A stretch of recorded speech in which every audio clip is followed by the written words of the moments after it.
social distancing. Members of the public may view and listen to the meeting by use of Zoom, as noted on the city's website and as noted on the agenda. Members of the public wishing to speak to the Planning Commission may do so during public comment or may comment on agenda items during the discussion of each item and must be logged into Zoom. Anyone using abusive, vulgar, offensive, threatening or harassing language, personal attacks of any kind, or offensive terms that target specific individuals or groups will be muted and removed from the meeting.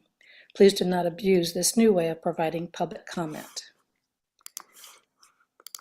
And with that, I will open the Planning Commission meeting of October 11, 2022.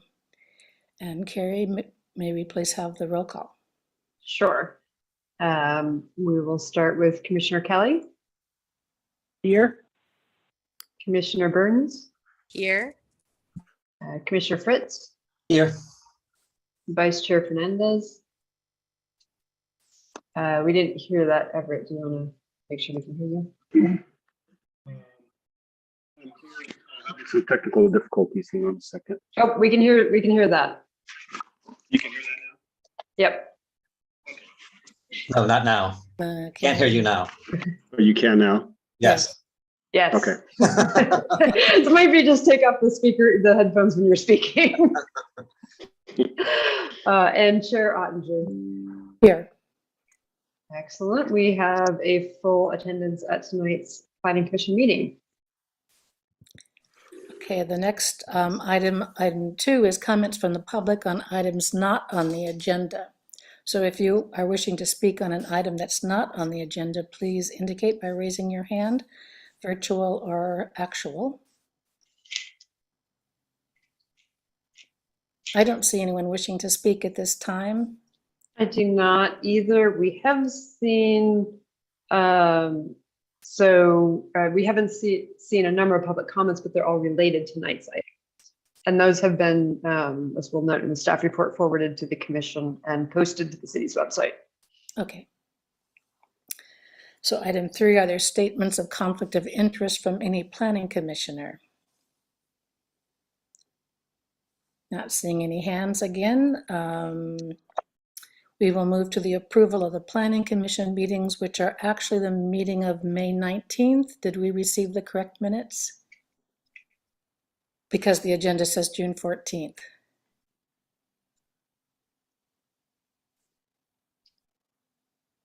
Carrie or Jay, can you answer that question?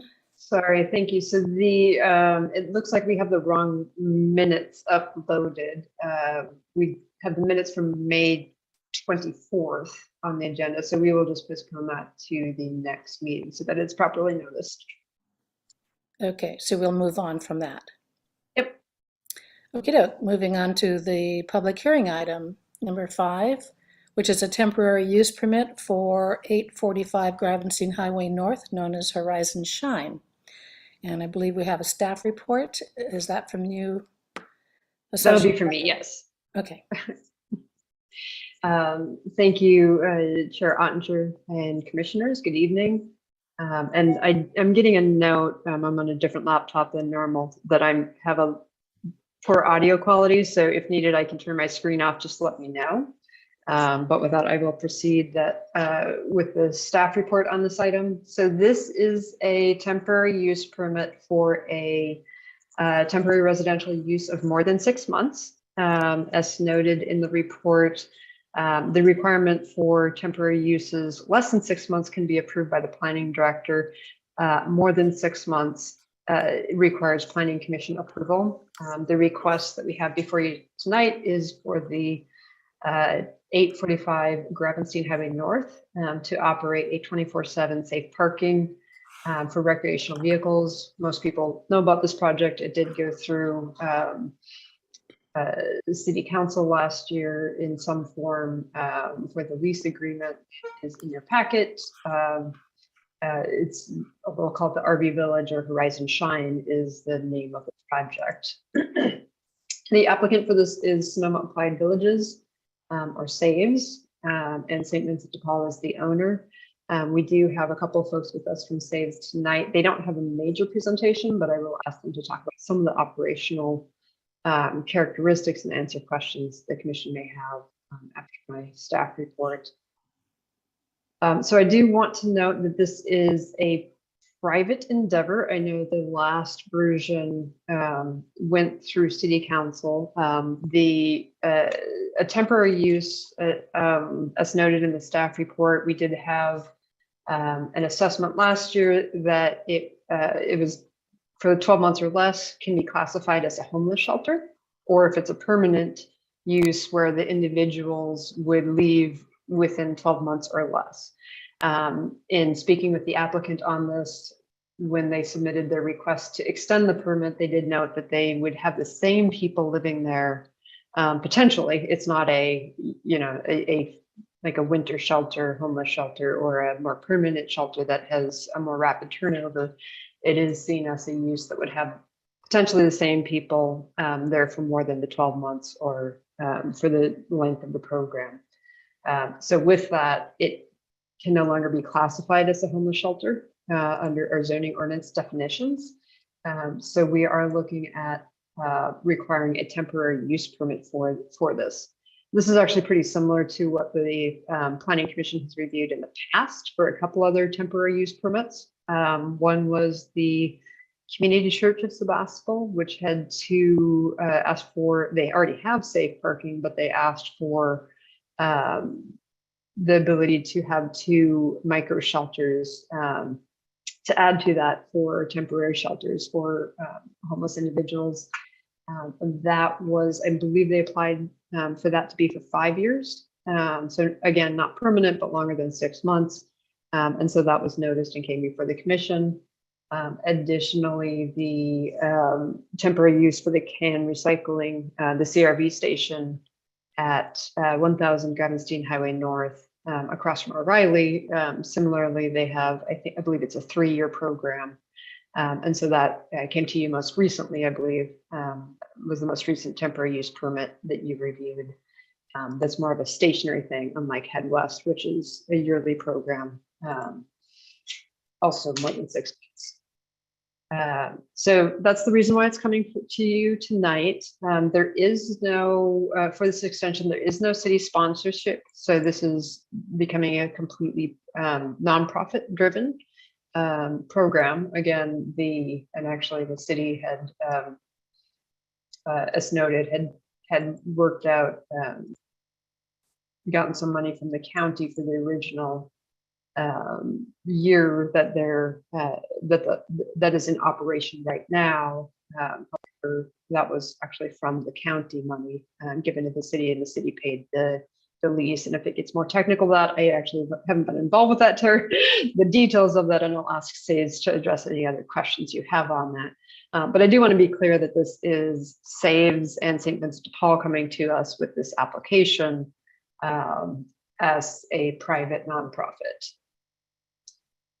So most of you know the site. It is up and running and has been running since February of this year. But just it is on a vacant site. It formerly had the AmeriGas station. Is what I get. The AmeriGas site is what I casually have called it for those who are local.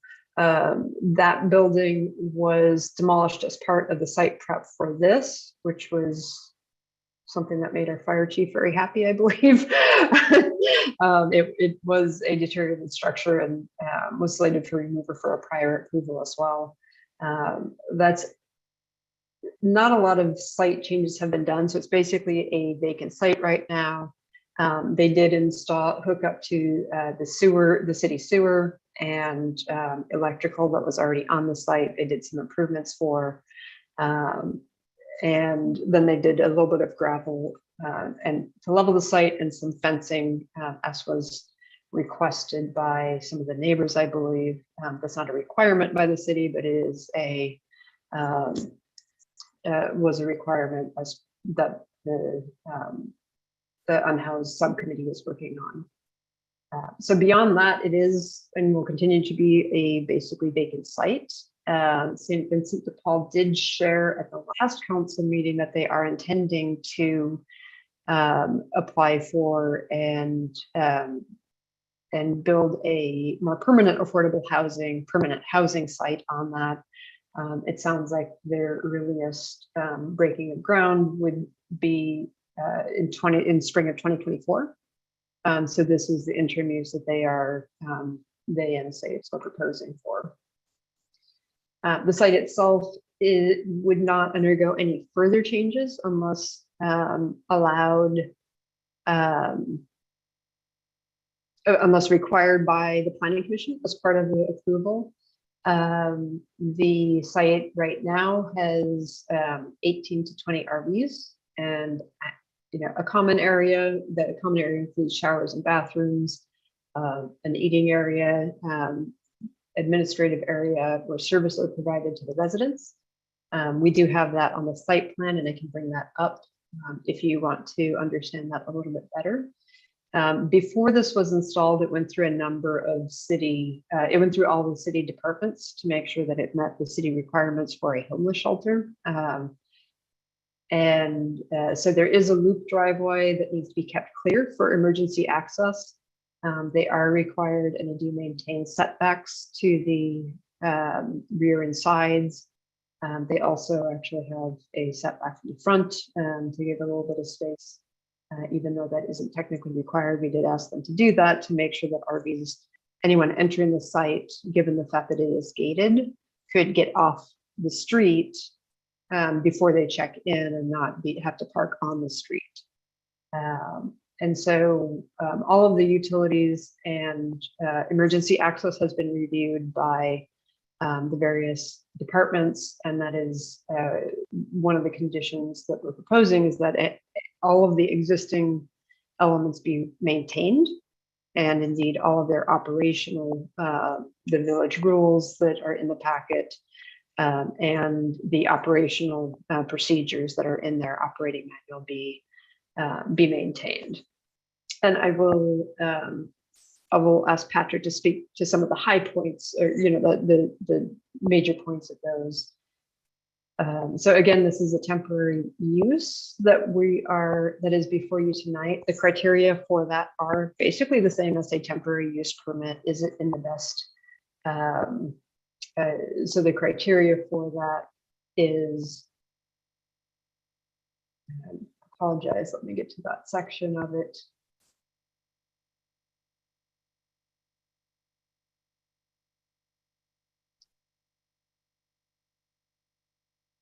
The required finding is similar for a temporary use, is similar to the regular permanent conditional use permit, in that it may be granted if the establishment, maintenance, or operation of the proposed use applied for will not, under the circumstances of a particular case, be detrimental to the health, safety, peace, comfort, and general welfare of persons residing or working in the neighborhood of such proposed use or development, and nor be detrimental or injurious to property improvements in the neighborhood and the general welfare of the city.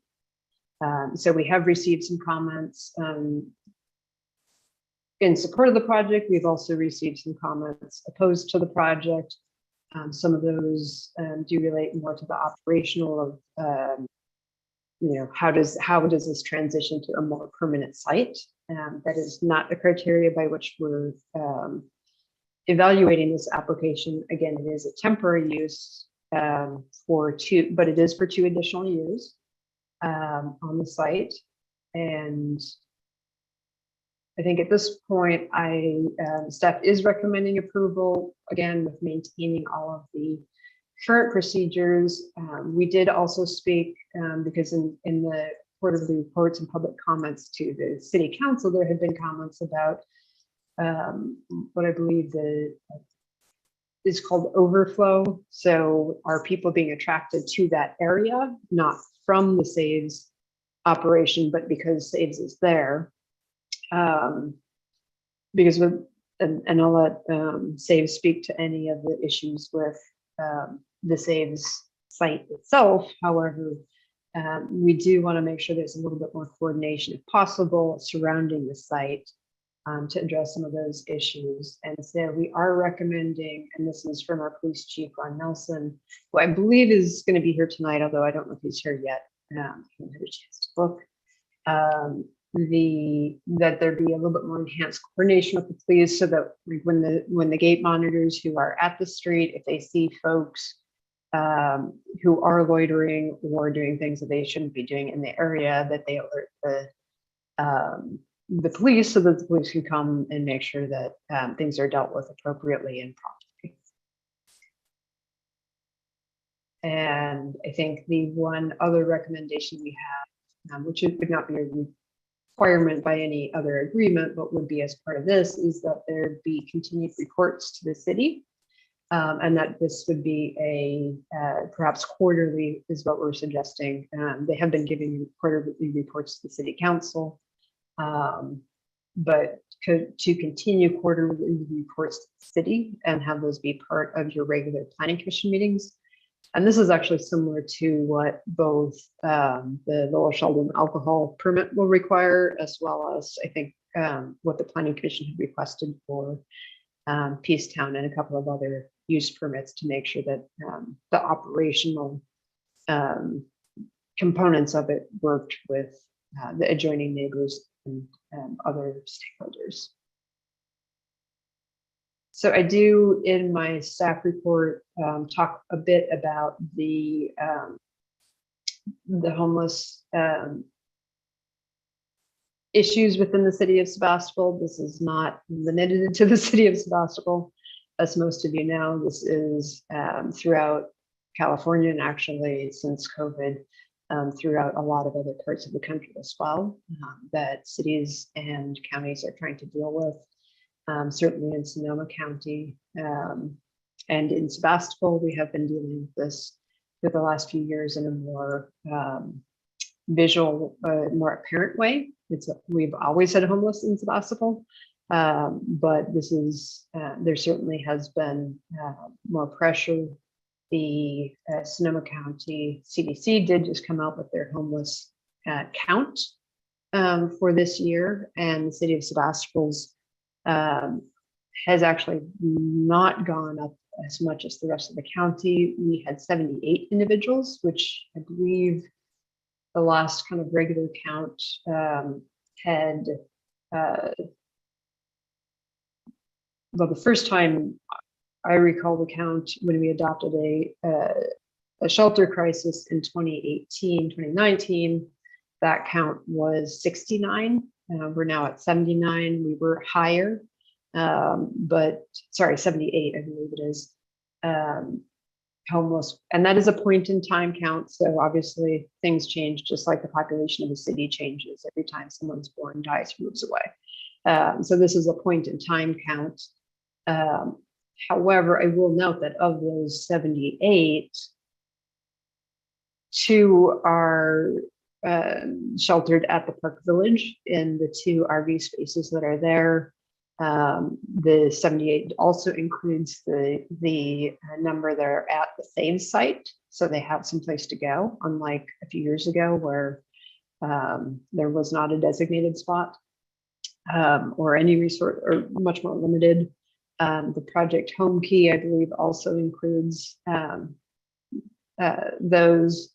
So, you know, that is in terms of the use permit and the criteria of the city. How do you deal with homeless? Well, this is a place where they can get resources, where they aren't, where they have the ability to have a decent place to shelter at night, that isn't on a street and is safer. It's monitored 24/7 with the site manager. And so that is certainly something that as a city and as staff trying to provide services and resources to address these issues, that we are recommending approval of this extension. And with that, I think I will stop and see if there are any questions. I think most of you know of the project, and we can go from there.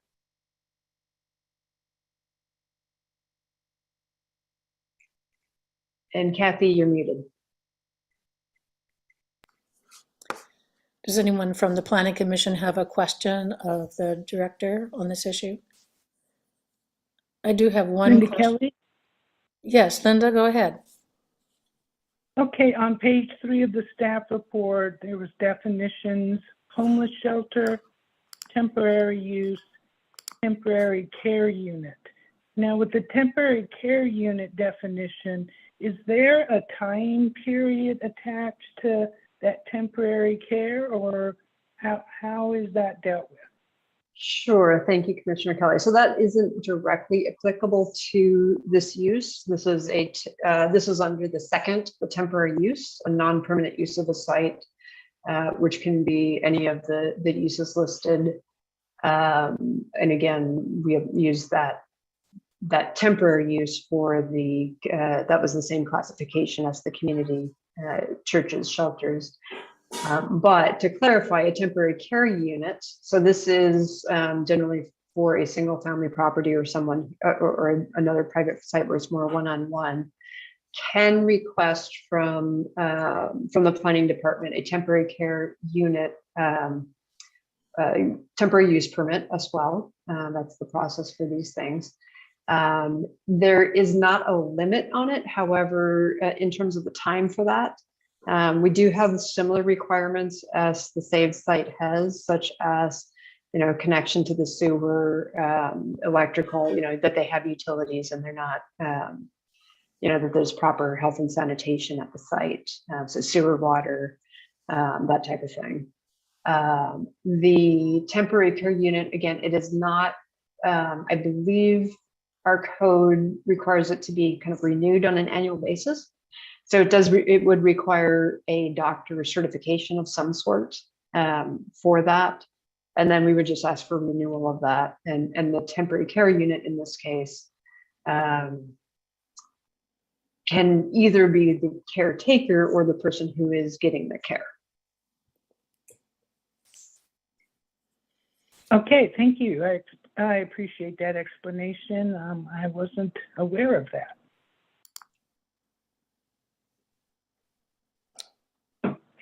Commissioner Fritz, I see your hand up. Yeah, I just had one question of staff, and I know, Carrie, you said you didn't know the full details of this, but I'm just curious about I'm trying to understand the city funding aspect of this. So the city has been making lease payments so far this year. And so you're saying that they got money from the county to make those lease payments. Is that correct? Am I understanding that? I believe so. And I'm going to actually ask Patrick, because I know he was more involved with that from SAVES to address that point, because he was involved with city management on that part of it.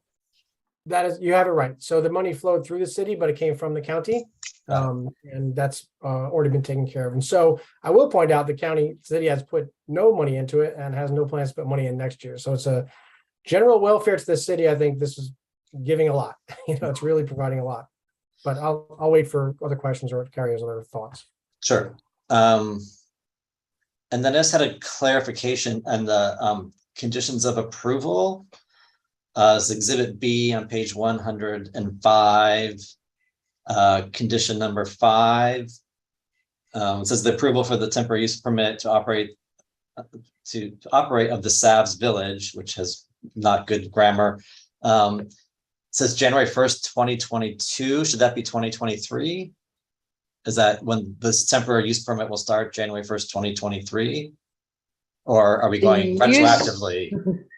So I have to check my calendar. Yes, it would start on this coming January. Okay, which so would be January 1st, 2023. Okay. That's when it's actually less than the 12 months of the initial thing. So yeah.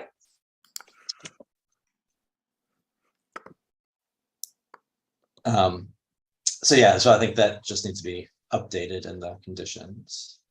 Did you have anything else, Commissioner Fritz? Nope, that was it. Thanks. Okay, Commissioner Burns, you're muted. Thank you. I did have a couple of questions. One was also on the finance and reading the report. I thought I had read that there wasn't funding, but need for for security in additional hours where there wasn't any right now. I just wanted clarification on that, as well as originally I thought it was the intent to help the residents find longer term housing, permanent housing, but now it seems like they'll be here, the same residents for 2 years. So is that anywheres in the plan? Those are my two questions. All right, and I think Commissioner Burns, both of those are probably best answered by the applicant. I do want to loop back to Commissioner Fritz. I'm actually gonna, so on the exhibit B on that page, and I can just share my screen so that you can, so that everyone in the audience can see as well. So the note that the temporary use permit on, like, I'm gonna suggest we actually combine this one and item 2 because it's actually redundant. Item 2 has the correct January 1st, 2023, ending the 24th. I think this statement that it's an interim use only and shall not be allowed to be permanent, that can just go up under item 2. And so I'm going to suggest we strike 5 and move that up in terms of any further changes to those. And I will note this could not be a permanent use. It is not zoned as for mobile home park, which is what a long-term use of this would need to be, such as Park Village has the 2 RVs that are down there. Thanks.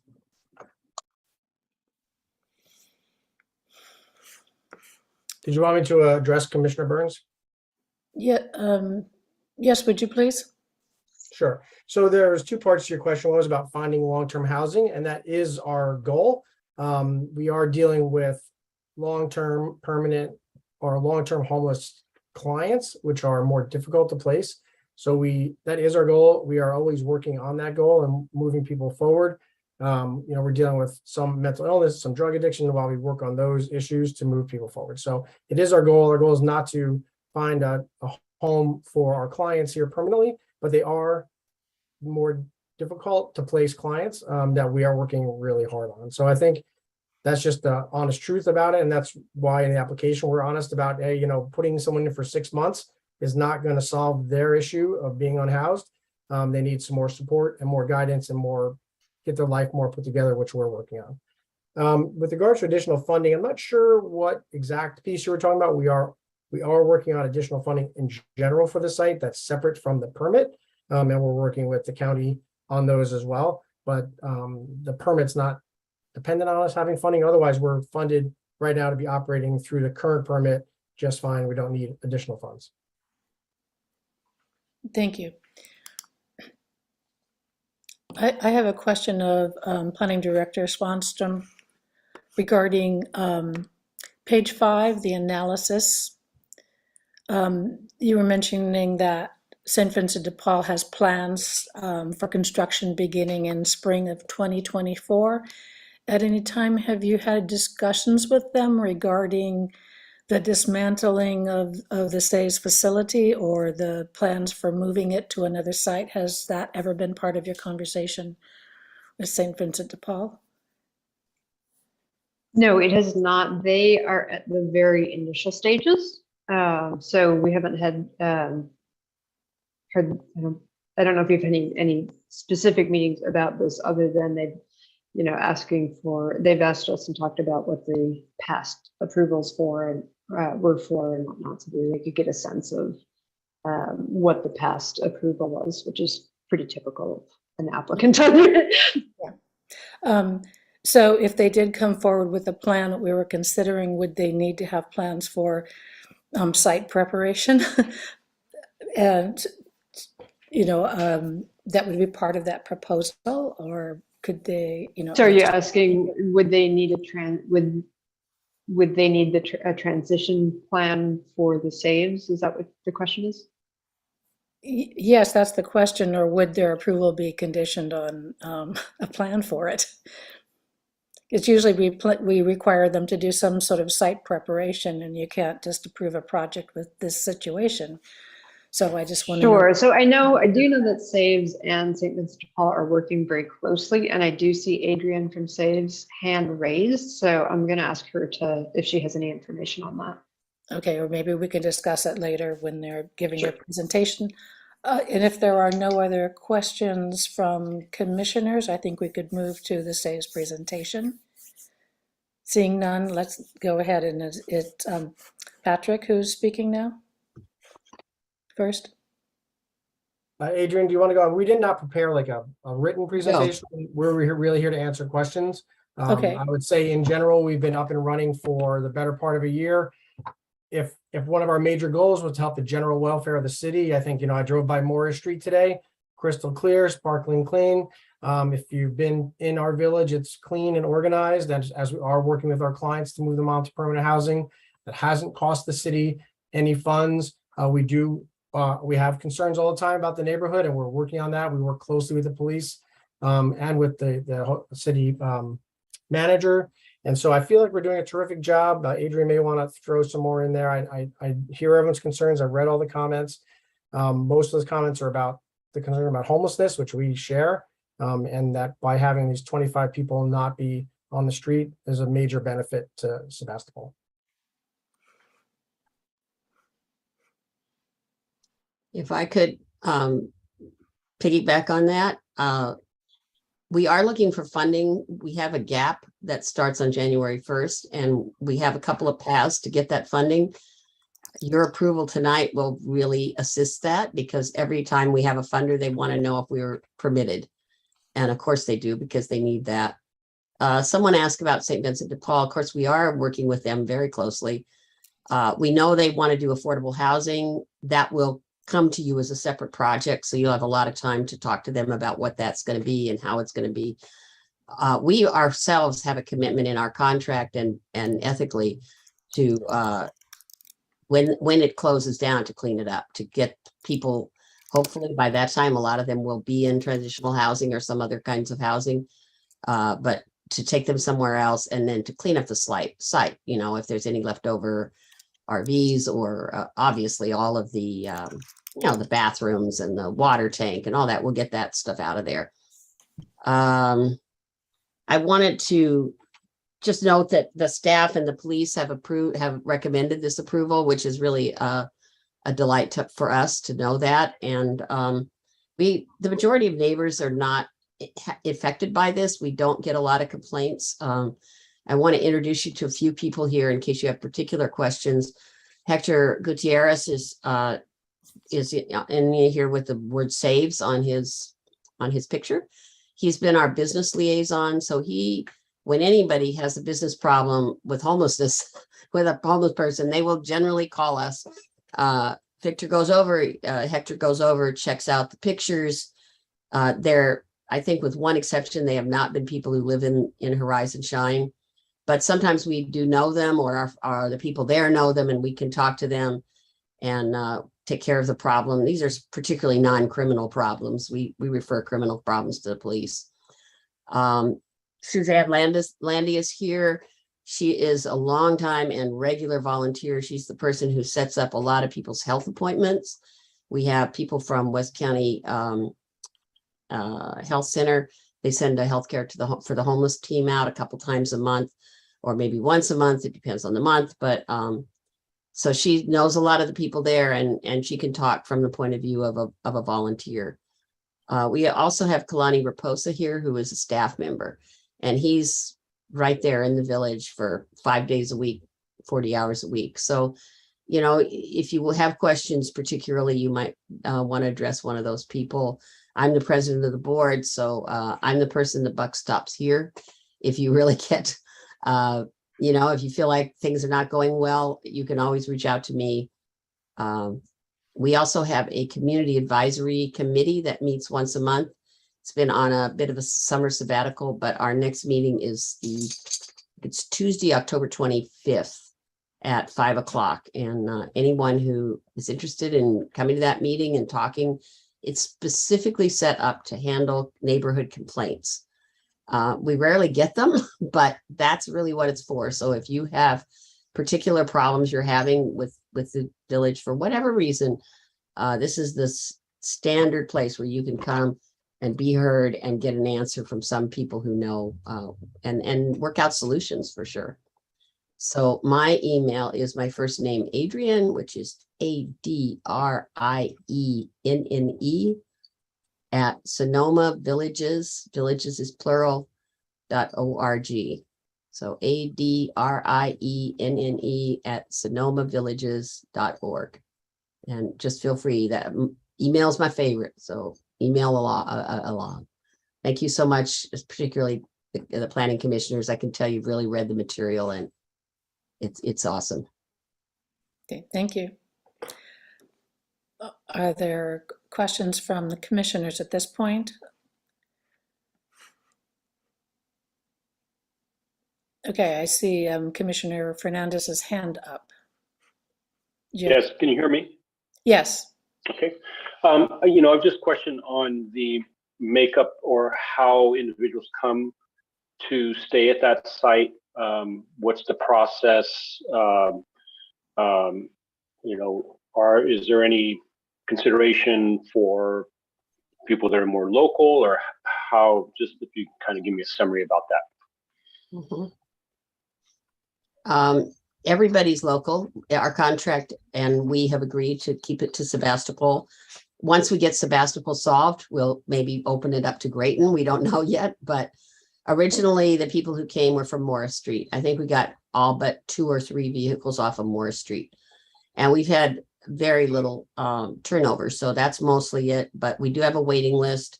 People call us every day, and there are people who live in Sebastopol. Okay, thank you. Sure.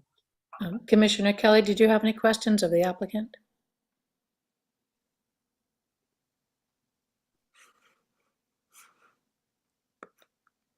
I'll move on. Commissioner You can Fritz? say something. No? Commissioner Fritz, do you? Oh, Yeah, I did. okay, yeah, Oh, go ahead, Linda. Go ahead. sorry. Okay, Linda, you have the floor. Just to follow up to the question of the local preference, is the waiting list possibly attracting folks to camp near and around, waiting for an open spot? I know there aren't very many, but do you have a sense of if the folks that are on the waiting list are also waiting on our outskirts? Yeah, we actually tell people that's a discouragement. If they camp close by, they're likely to get bumped out of the top level. I don't think it happens very much. Maybe one person that I can imagine.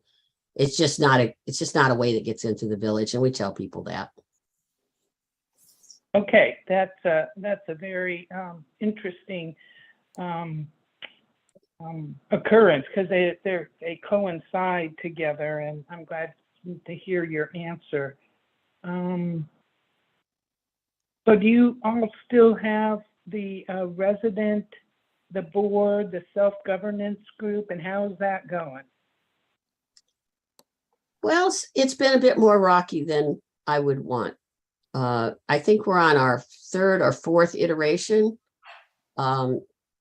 We found that people were not interested in doing the work. It's taken a while to find people who want to make the commitment to actually do it, because it requires, just like what you're doing, homework and showing up and being reasonable and all that kind of stuff. But we have a good crew now. We've got another sort of set of how they're governed and what their goals are. So if you ask me again in a month or 2, I think I'll have I'm optimistic. Let me just say that. Okay, that's great. I know that would be hard. We have a couple of co-housing, and the one that's a rental that we helped establish near where Palm Drive Hospital used to be, because it's a rental unit, it was a concern about getting as much buy-in as like our co-housing that is owner. And so I can understand that, and I'm glad to see you're continuing to want to do that, because seems like a very worthy goal. Thank you. I'm gonna let Paul talk, and I'm gonna go through my notes again. Thank you very much, Adrian. Okay, Commissioner Fritz, you have the floor. Thanks. Yeah, I just wanted to follow up on the funding question. And I totally appreciate the fact that you kind of need our approval to get certain funding sources and all that. But I'm just curious if, what happens if you don't get all the funding that you need by January 1st, or like how much money do you have that you have? You can operate for at least through June or through next October, or do you have a sense of what that is with the funding that you do have lined up at this point? Patrick, it's your turn. Let me give you a hard one. Yeah. So we are set to operate through the end of the contract, which is December 31st, and that's what our funding will cover. And we are not funded beyond that. Any funding we need beyond that will either go into our own direct money that we have as an organization. But our plan is to close the program if we don't receive new funding. And so we do have an exit plan for our residents, and it always needs to be fleshed out further. But overall, it's working with IMDT team, working with West County Community Services, and trying to place that. Lots of other villages have been broken up in the past, and we'll use their playbook in order to try to use all the existing services in Sonoma County to place them. But that's gonna be a difficult task, and it'll be a rough few months for us and the clients that are there. But if the money's not there, the money's not there. And we'll only operate it when we can operate it fully. Got it. Thanks. And also, I'm just wondering if in your communication with St. Vincent de Paul, if there's been any talk of, and I realize there would be a gap, but, if and when they do develop housing on that site, would any of your residents be offered, opportunities to be permanently housed in that development? I just I'm an architect, and I just finished an affordable housing project that there was a transitional housing site that then became a permanent housing site, and the people were kind of temporarily relocated, and then they were offered positions or houses once the new construction finished. So I'm just wondering if you have had any conversation like that as a way to kind of try to get these people permanently housed on the same property. Right. That would be a great solution, or converting the site to an RV park as is, and changing the structure of it, what it is, legally would be really interesting. But no, we haven't had that specific discussion. And we would have that if we get funded, and because we recognize, acknowledge at the end of 2023, that St. Vincent is taking over and developing a long-term housing, which is great. We all need the affordable housing. So to answer your question, not on the current residents because it's too big of a gap. Mm-hmm. But at the end, I'm sure we would have those discussions because, they would be great clients. Yeah. Can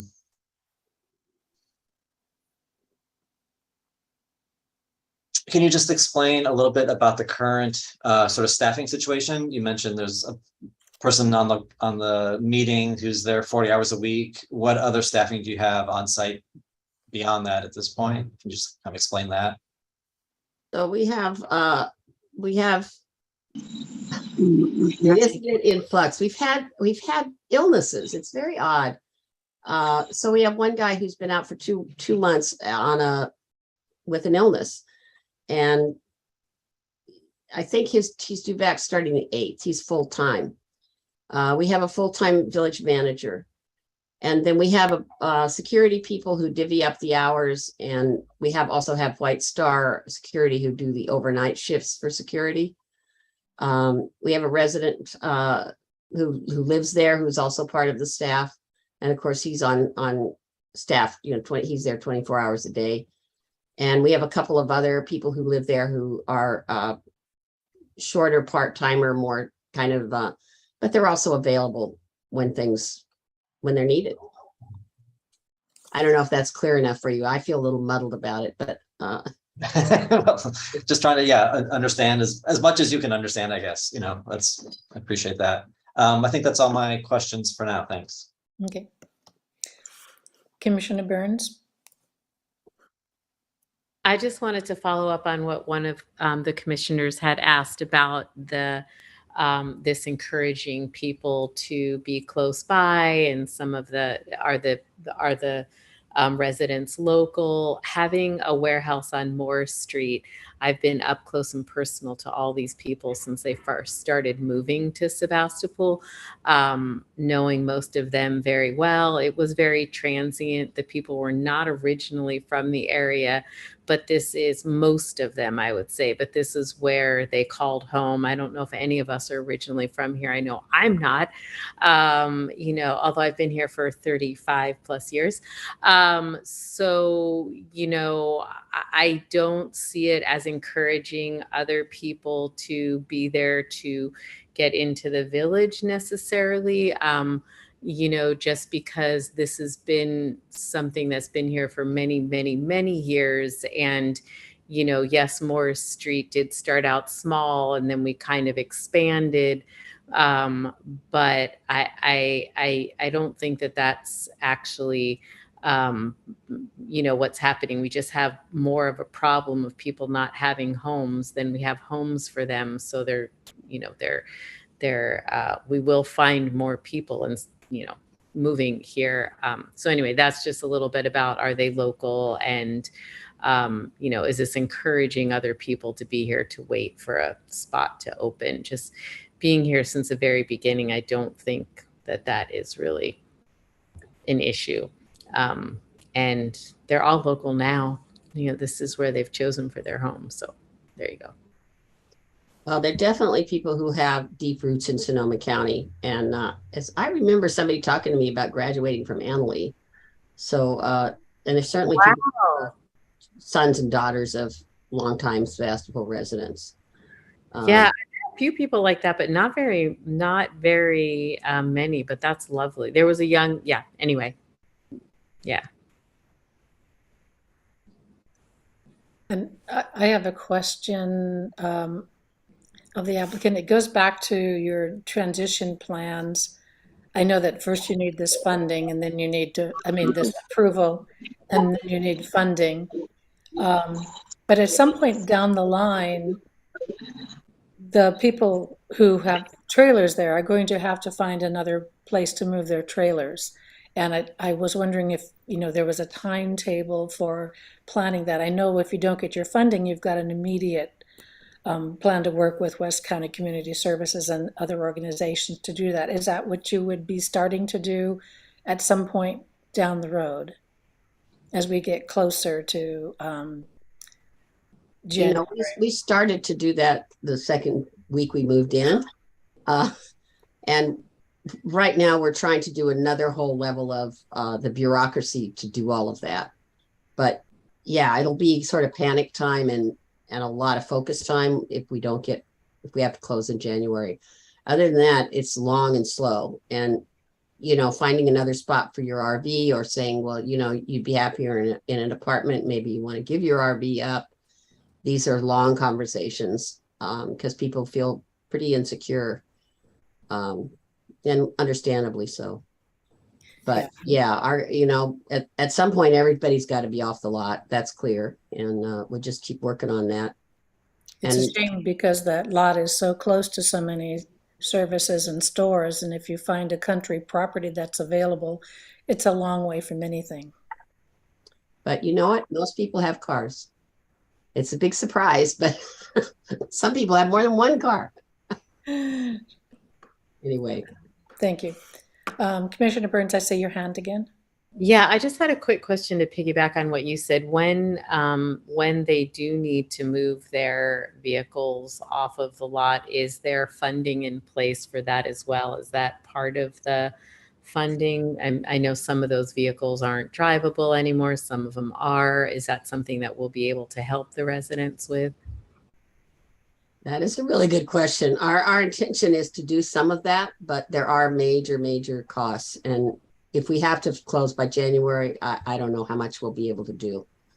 And on the long-term level, that's an ongoing process. We're trying to get people registered and, get their whole scene set up so that they're more independent. Thank you. But we will also plan our exit budget that way. So we may close a few weeks earlier in order to have the funding to handle the tow costs and other costs associated with it. So we'll just shorten the end of the actual closing date in order to have the funding. So we don't sit there and say, well, there's nothing funded. Now we're just going to stay here. We'll be out on the date we need to be out. Yeah. Okay. Are there any more questions from staff to the applicant? Linda Kelly here. Linda Kelly, please.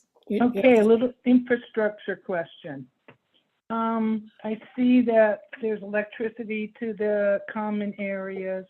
I assume there isn't electricity to each of the rigs or trailers or whatever. And then the second question is, are people still using generators? Yeah, I'll take that. Actually, there is electricity out to every trailer. So there is no generator use. So everyone has their own independent. All right. And we even made it through a hot Okay. summer and had no issues with that. Wow. Can't say that was true for me. Okay, those were very straightforward. Thank you. Okay, are there further questions from the commission? Then I will open the public hearing. Thank you. And Chair Ottinger, did you want to stay with the 2 minutes or 3 minutes for the comment tonight? I think we have time for 3 minutes. It doesn't look like there are a huge Okay. number of Yeah, people. that is their standard. I know City Council is a different standard, so I just wanted to check so our timer could Yeah. switch that. Thank you. So if you would like to make a public comment, and I do want to note that I literally got a couple comments right before or after as the meeting was started. I have forwarded those to the planning commissioners if they are able to view them at this time. Otherwise, I will note that we did receive those comments. I see a couple of those folks are also in this meeting, so we'll let them perhaps address the commission too if they wish. Otherwise, those will be made part of the public record. If you'd like to do an oral comment tonight, we do have a timer, and if you can either raise your hand virtually, that's probably the easiest in Zoom, or let me know in the chat that you'd like to make a public comment, or if you're not sure how to do either of those, you can, I will after we take those folks, I'll make sure anyone with their can just unmute themselves and speak. So that's how we'll work this tonight. I do see 3 folks. I'm going to go ahead and call on Ken, then Suzanne, then Zach. So Ken, and I see there's a couple people there. If you can unmute yourself. Hi, we are unmuted. My name is Heather Stone, and this is my husband. Hi. Ken Mitchell. And we are homeowners back, behind the Hurlbutts.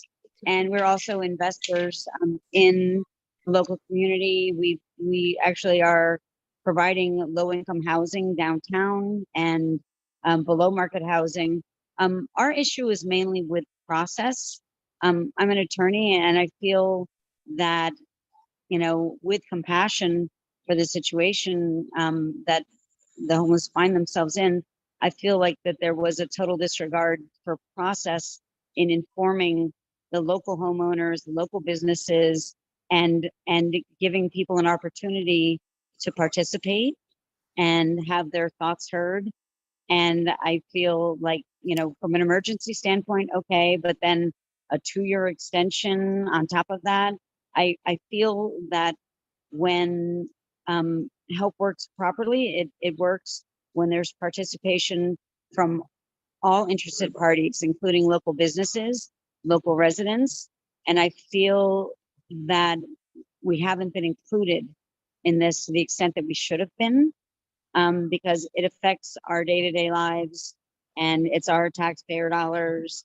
And I have no problem with something being situated there once the normal process has been followed and people have had notice and a chance to voice concerns and participate. So that's just what I want to say based on my legal background and based on our stance as local homeowners and investors in the community.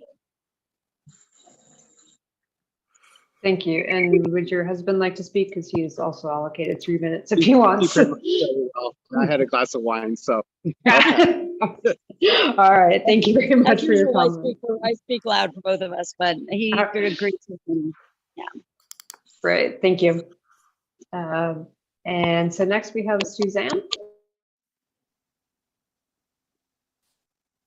And Suzanne, you are muted. And can you see the timer? No. Can you tell me like half a minute before I'm? Sure. Thank you.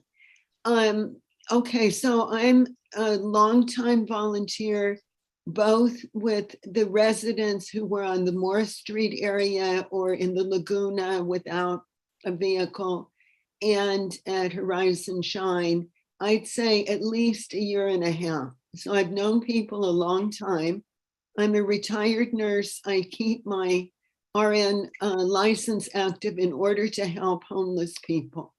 I also, like many of the SAVES workers, I also had an illness and I was out for a number of weeks. But when I came back, I just, spent more time with people, and the comments that I got from residents, I've seen some of these things before, but on Moore Street in that area, it was so hard, and people, would be mad at each other and smash something and whatever. It's not like that at Horizon Shine. People who at one time did not get along at all now are offering to help with something physical, or, if one person has a car, several others might get a ride. People loan the tiniest bits of money, like $3 or $5, and I know they pay it back. It's because the need is so real. Also, the homeless people there, as a nurse, I see this. It's not just ordinary, oh, I could call my uncle or my sister or something and they'd help me. It's people who have big, big problems. There's a lot of mental health, really a lot of issues. There's some people have been unemployed for a very long time. Of course, there are some substance abuse things, but there's help for it. There have been people who probably would not be alive if it weren't for some of the services they've had.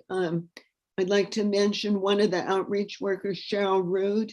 She wasn't specifically for Horizon Shine, but because so many people are out, she's just helping all. And there are two people that I can think of. I won't tell you their stories, but they wouldn't be alive if it weren't for her. And then there's the outreach clinic, the medical stuff that I help with. That's through Guerneville, through 3rd Street House. Excellent doctor, excellent nurse. They now have a social worker who also is a therapist, double title. He'll be at the next clinic, and an additional social worker is coming. And my job is more like a secretary, I remind. Suzanne, you have about 20 seconds. Okay. I just think we have a sense from the residents there that it's really a community, and that is a blessing and will help them get further. That's it for me. Thank you. Thank you, Suzanne. Next, we have Zach. Zach, can you see the timer? I can. All right, please go ahead. I'm coming on behalf of a neighborhood group, Friends of Northwest Sebastopol. We filed a letter of objection to the 2-year temporary use. As written, we find issues with the site as it relates to the city zoning code, including the fact that there's not a temporary residential use in the zoning code. Furthermore, the department's findings brush over the very real, very serious environmental impacts to the neighborhood. I'm speaking on behalf of neighbors who have come to me in increasing numbers over the last several months to report increasing problems. Many say they've lived here 30 years and have never seen anything like this in the area, whether it's tools stolen from someone's yard, gas drained from a car, trespassing, being harassed for money, witnessing verbal assaults on others, being unable to walk on a sidewalk with someone passed out on it, passing by drug deals at Exchange Bank, and endless amounts of noise complaints both day and night. I am also speaking for area business owners who are afraid to speak out for political reasons, but go to a business in Redwood Marketplace across from the site and speak to a manager or clerk, and they will tell you shoplifting, dumping, and loitering has increased since the opening of the encampment. If you need proof, consider the fact that Redwood Marketplace hired a full-time security guard 3 months into the camp's opening to mitigate these issues and ensure a safe and sanitary environment for shoppers. For related images and video, please review the impact statement included in our letter of objection. It's impossible to know how many of these issues have arisen directly from residents of the encampment itself or have come as a result of other transients seeking services or shelter there. But the bottom line is clear. The findings in this report ignore the very real change in the character of the area that is happening right before our own eyes. We request the Planning Commission consider our letter of objection and forthcoming appeal to address the issues of the zoning code and the environmental impact to either deny this permit, make the changes needed to make the site legal, or know that we are prepared to take further legal action. Thank you. Thank you, Zach. Okay, and next we have Vanessa. Vanessa, can you unmute yourself and can you see the timer? Yeah, can you hear me okay? We can, thank you. Okay, I have a question regarding the process a bit. So during the city council meeting last week, the St. Vincent de Paul representative had mentioned the very earliest, assuming everything works out really well, would be 2 years. And so my understanding is the extension is basically to keep the RV village there until St. Vincent de Paul is ready to break ground and start building the brick and mortar. So my question is, if that gets pushed back 5-10 years, before they're able to actually start building the affordable housing project, how does this process work then? Does it just keep getting extended, like 2-year increments, or is it 2 years and then it can't be extended past that because then that exceeds kind of the emergency homeless village as it's not zoned as such? So I'm just curious about how that will work if St. Vincent de Paul is not ready to start building in 2 years. That's it. Thanks. Great, thank you, Vanessa. And we'll answer any questions after we get done with public comment. Next public commenter I see is B. B, can you unmute yourself? And can you see the timer? Yes, I can. Thank you. I appreciate your time allowing public comment on this issue. And I would just like to echo the initial comments about process and the lack of involvement of the public, the adjoining neighbors, the neighborhoods in this process. From the very beginning of the site selection that was abruptly changed to this site with very little to no public notice in the selection of this site, the public have not been involved. And I respectfully request that the public be involved in this process and that this commission delay a decision on this request for a CUP until a valid and thorough public engagement to hear community concerns can be carried out. Thank you. Thank you, B. And you do have 2 minutes left. So if you do have community concerns, you can certainly express some of those now if you'd like. No, I would like to echo what Zach had to say. We live just around the corner from this site, and I have seen a marked increase in what appears to be transient individuals moving up and down the highway, carrying their belongings and setting up shop, if you will, not too far from the site. They may not be associated with the site, but I do believe that the site attracts additional homeless people that may be performing those acts of unlawful activity that Zach mentioned. I've seen people sleeping rough on the sidewalk. I've seen people sleeping rough out near the Ceres old farm site out by O'Reilly Media Center, and it disturbs me. We moved to this area to get away from that kind of life, and I'm disappointed to see that it is an attractant. Thank you. Thank you. And then Motorola Moto, I'm guessing that's not your name, but please go ahead. My name's Angie. Can you hear me? Thank you. Yes, Angie, thank you. Can you see the timer? Yes, I can. Thank you. Great. I am a participant at the Saves Village.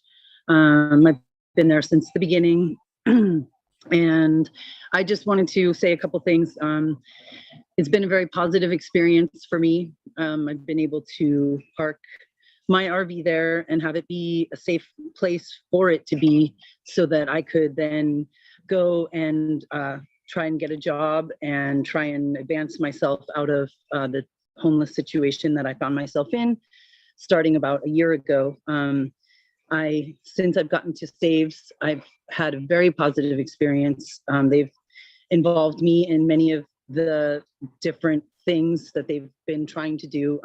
I know that Adrienne set out a schedule of things that she had hoped to accomplish with the project. And when I went back and reviewed it, as I am trying to start a blog right now about the progress of the project, she has actually been successful in putting forward all of the programs that she had planned to put forward. I have been able to get medical care. I have been able to get dental care. I have been, we, got our showers and our power and everything hooked up, and we've really all tried to work together as best as we can to get and keep it going. I recently got a full-time job at a bed and breakfast in Occidental, and I'm doing phenomenal compared to how I was doing when I very first met some of the Saves people on the street. Suzanne Landy, who spoke earlier, has been absolutely instrumental in my success. She's a volunteer, but she is so important to me. She has really helped me get a lot of things done. When we see different things happening in the neighborhood, we do try to address them if we know the people. We don't always know the people that are at the shopping centers that are looking homeless and doing different things. Sometimes they're not people that we are friends with this community. And sometimes they are people that we know. And when there are problems, we do address them directly, and we do try to discourage whatever it is that they're doing. And if it's something that bothers the neighborhood, it's usually something that we can tell immediately. We know what's going on, and we go and we try and stop it. But like I said, I really do think that this is a situation that is happening all over California, and a lot of the stuff, it's unfortunate that it's increasing, but it's increasing everywhere. And it's not just entirely because of the community here. Either way, there's only so much we can control in our community, but we really do try to address anything going on outside. And I see my timer is about to end. So thank you for the opportunity to speak about my experience. Thank you, Angie. Okay, and next we have Arthur George. Arthur, can you see the timer? Yes, I can. All Can you right, hear please me? go ahead. Yes. Okay, thank you. Good evening. This is Arthur George. I'm chair of an ad hoc volunteer group called West County Homeless Advocates that consists of a variety of volunteers from service organizations, churches, interested and activist citizens. We've spoken before the city council numerous times in support of safe parking, sanitation, and housing, such as tiny homes, safe parking, and the RV village. I have provided written comments to the commission tonight. I'd like to supplement those in response to some of the questions and comments I've heard tonight. First of all, I'd like to address the concerns of Commissioner Odinger and Burns about the relocation of vehicles if the Horizon Shine Village were to close. That's a very good question. In fact, those vehicles are likely just to spill out back out onto the street where they started through no fault of Saves. Saves has provided Horizon Shine to get those vehicles and their occupants off of city streets, off of Morris, and without Horizon Shine, they would be back somewhere. All ending the village really does is expels all those people back out onto the streets. The new police chief, Ken Nelson, suggested last week before the city council that there is no identifiable link that Horizon Shine is a magnet to other unhoused people.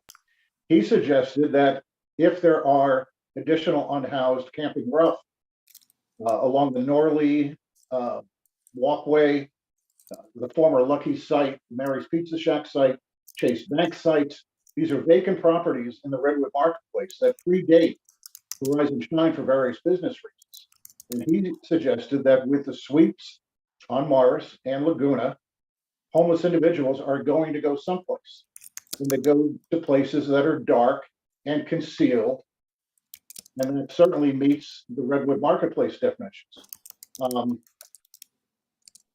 So those people who are camping rough opposite Horizon Shine are not Horizon Shine residents. The Horizon Shine residents were tucked away safely back in their RVs, sleeping.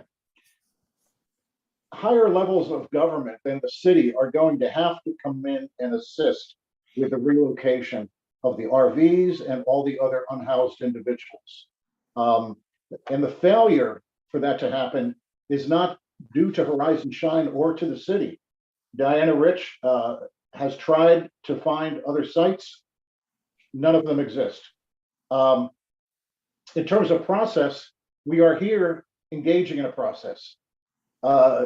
Courts have reviewed the prior process and found it adequate, lawful. And the tens of thousands of dollars, I will wrap up, I have a few more.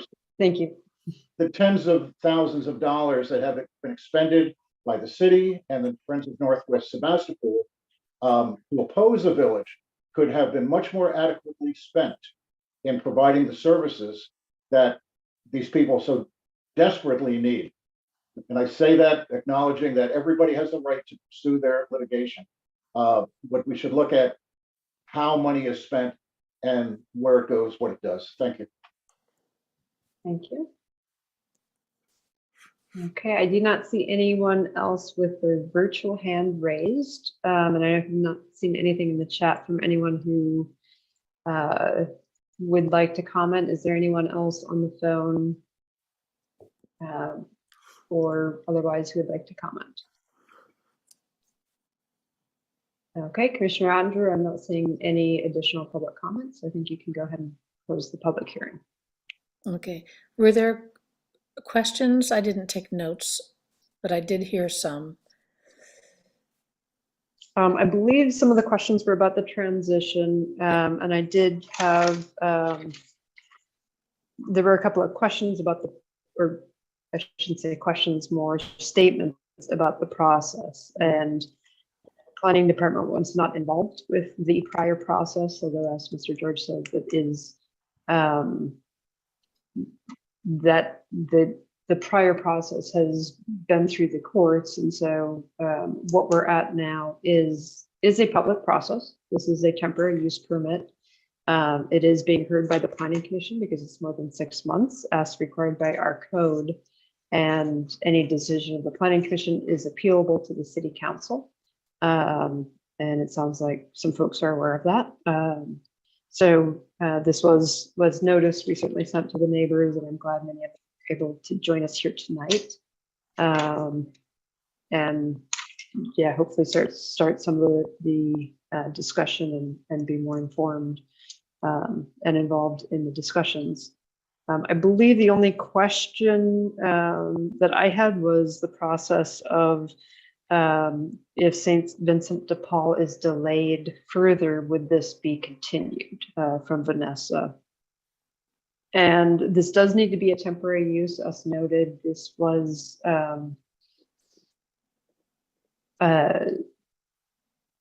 this site is not zoned for this use as a permanent use, just like the community church site was not zoned for the smaller residential structures that are there. It's like a single family zone, so they could put a single house on it, but not the safe parking and the community shelters that are there. And so that also required a temporary use permit such as this. What we're looking at tonight is a 2-year extension. There is a potential that it could be extended if the applicant requests. They would have to go back through the same process. And I think at that point, and possibly tonight, there are already discussions about, well, okay, this is supposed to be a temporary emergency thing. What is the transition, and the need for a transition plan? The community church microshelters was permitted for 5 years. I certainly would not consider it a temporary use if it was 10 years, whether it's 2, 3, 4, 5 years. I'm not sure where. We don't have a definition of temporary in our code other than something that is not a permanent structure, permanent use of the site. And so that is what I can tell you about that. At this time, they have requested 2 years. And so that is what we review as the planning department, or the planning commission is the request that the applicant has. And before, well, I guess I'll close the public hearing at this point and open the discussion back up with the planning commission. And I'd like to just confirm with you, Carrie, that nothing has changed to make today any less of an emergency than a year ago when this first condition of approval was approved. Well, so we did not have let me clarify, and I can go back to that portion of the staff report to clarify. There was not a conditional use permit of any sort when this use was originally done. It was done under certainly under local homeless emergency that the city council had declared that homeless emergency, and so that was a local homeless emergency was adopted by city council on November 30th, 21. That has been renewed, so that is still in place. And the local homeless shelter, emergency and shelter, that was adopted in 2018. I believe that is still in effect, although I would have to check on that. I know that was done so that we could apply for the temporary RV spaces that we installed at Park Village specifically, and that was something we had applied to and was funded entirely through a state grant. So just in terms of the context for this particular use, it was adopted under that resolution of local homeless emergency was last year. The use that was proposed was for a 12-month or less, starting in February, ending in January, so 12 months. As a short-term use stay like that, it could be defined as a homeless shelter. In our code of homeless shelters is defined as a residential facility operated by a provider to provide temporary accommodations to persons or families with low income for a period of not generally more than 6 months. In this case, it was 12 months, but still less than, and that's the part that they're not proposing at this point, which is why it would need to be done through the temporary use permit process. More than 6 to 12 months is not, doesn't meet that qualification, doesn't meet that requirement of our zoning ordinance. And so a homeless shelter is permitted by right in the general commercial zone in which the site is located. So anything that is permitted by right, as we call it, but it's just permitted, does not require a conditional use permit, does not have to go through any it may need to go through design review if it has a permanent structure associated with it. So a retail store in a retail zone would need to go through design review.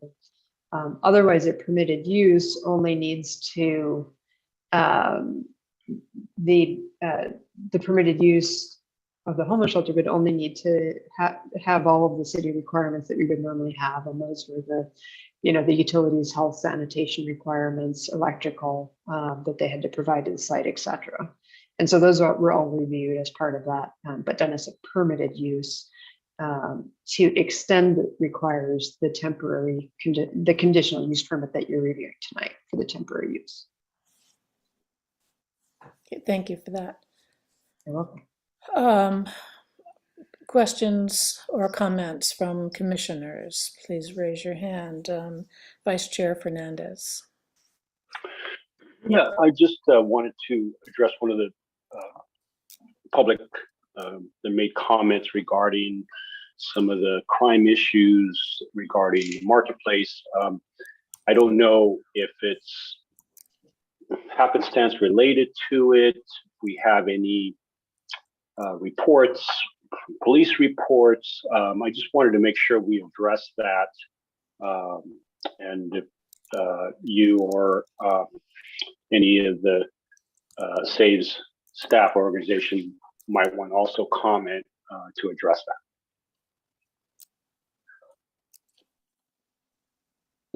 Do you want me to respond?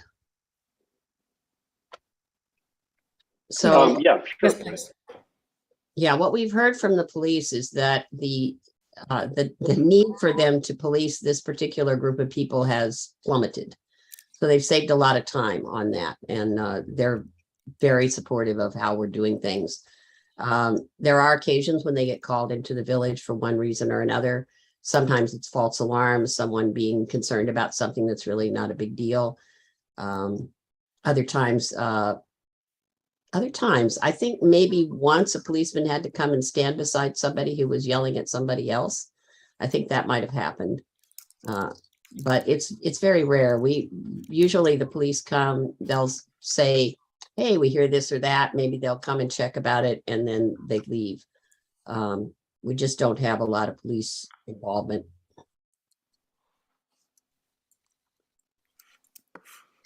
And then also just kind of addressing not only at the site, but some of the comments that were made about issues, say at the river marketplace or businesses or so forth. I'm just trying to see if there's a connection with that.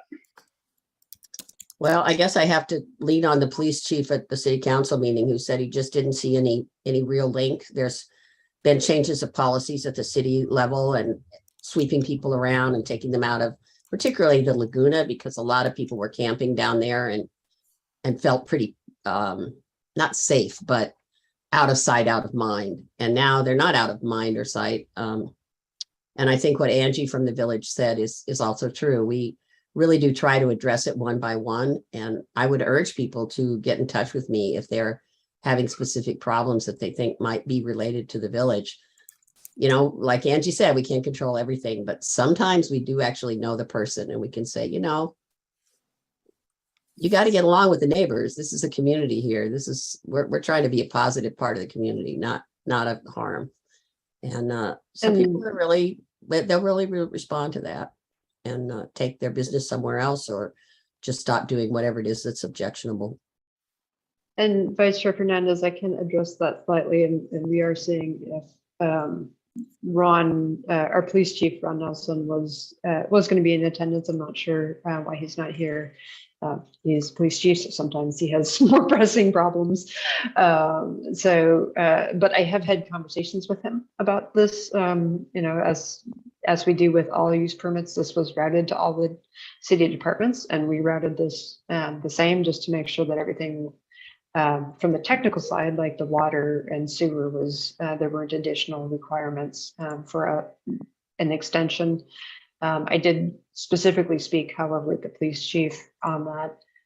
He is recommending, so he did concur with what Adrian just said, and that the village itself is not terribly problematic, not any more than any other domestic situation around town maybe. I do know that both Public Works and police have done far less, there's been far less stress on them in terms of, you know, Public Works was pulling out a garbage truck full of stuff out of Laguna every day pretty much, and trying to maintain that area. A lot of that has obviously calmed down or just gone away. The one thing that Chief Nelson did say is that it would be, and this is the recommended additional condition of having a little bit more coordination with saves, not for inside, but if they see things outside. And I would certainly encourage that to also, if there's a way that the neighborhood groups can also assist with that, I think that would be helpful. I do know that it came up at council that some of the areas are not in the city of Sebastopol proper, since the site is somewhat close to city limits on the east side, especially on Hurlbut. That doesn't mean that people can't necessarily drive down the street, and that sometimes discourage things. Just the eyes on the street and the presence, especially if you're in a police vehicle. So he did definitely feel that, you know, some of that overflow issue could be dealt with more proactively. And so that is definitely one of the things that we would want to look to. Myself and the city manager have also had conversations with the owner of Redwood Marketplace. And yes, there are definitely some issues there. I wouldn't say that he associated them with the Saves Village. And in fact, it sounds like there has been a homeless issue behind some of the stores at that place for some time. And so that whether or not that has grown or not, he did say that that was part of the issue. And one of the reasons why they had gotten the security guard to assist there. They are unfortunately also dealing with the chronic vacancy of the CVS there, which is not owned by the Redwood Marketplace. It is owned by CVS, and they are basically just not interested in renting it to anyone, unfortunately.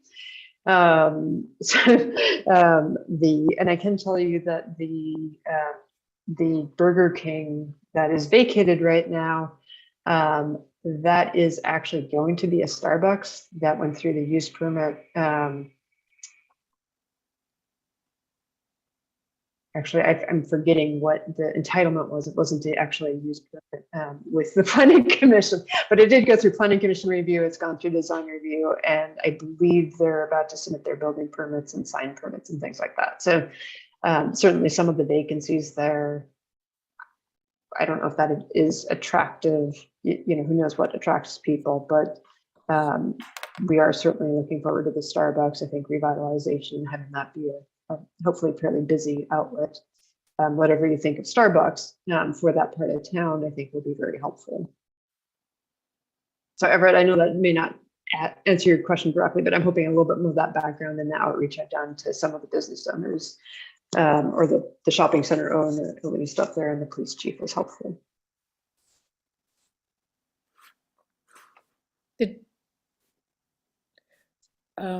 Commissioner Burns?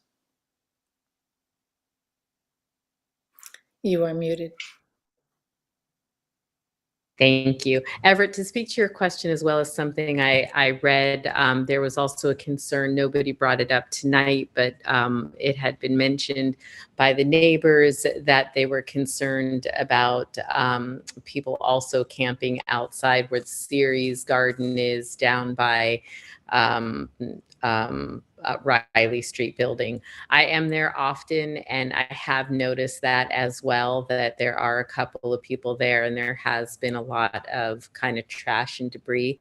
But I will say, from being a business owner on Main Street for, gosh, over 20 years, going on 25, and having a warehouse for almost 25 years on Morris Street, where the encampment was, that I don't think any of this has, I understand what the neighbors are going through. You know, we saw a lot of stuff on Morris Street, but truly in my heart of hearts, I don't think that this has anything to do with the village and this community. And the reason why is being here for so long, before there was an issue on Morris Street, we had theft on Main Street. We have the police number right on our wall because we would have, you know, people who had mental disabilities who would be, you know, running up and down Main Street, causing havoc. I mean, there's always been this type of activity, and I'm sure that it's growing and more.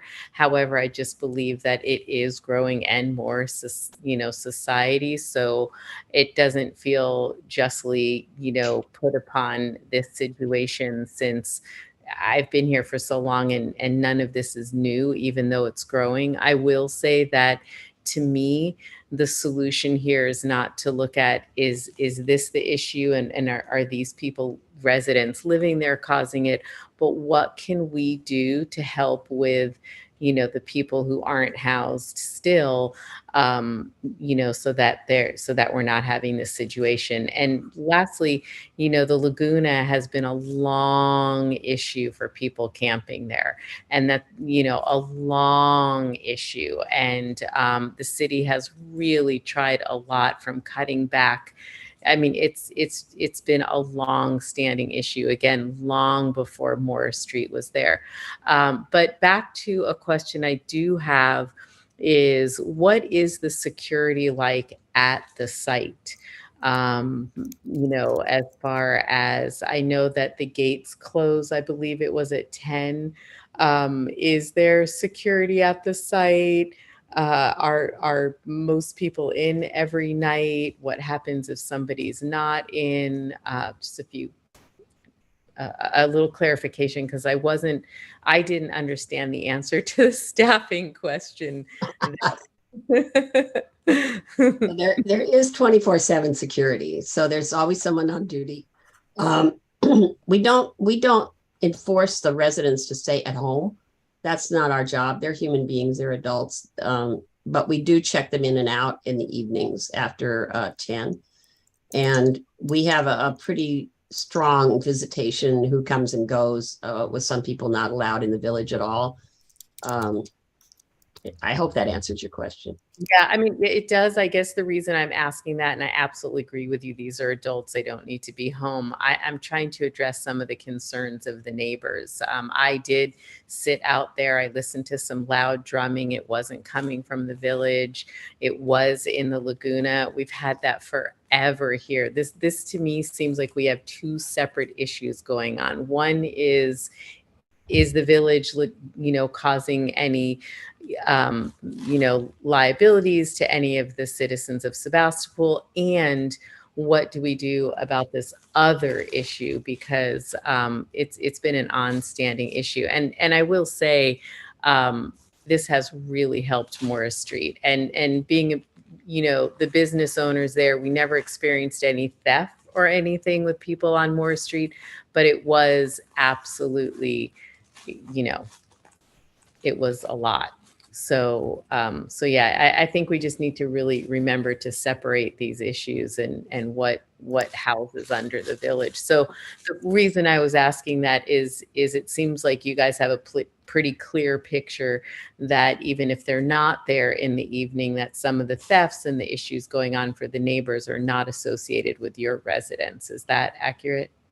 I think that's pretty accurate. I think that's very accurate.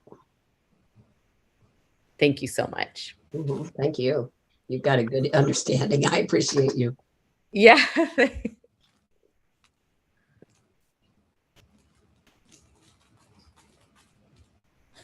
Commissioner Kelly, did you have a comment to make at this point? For discussion?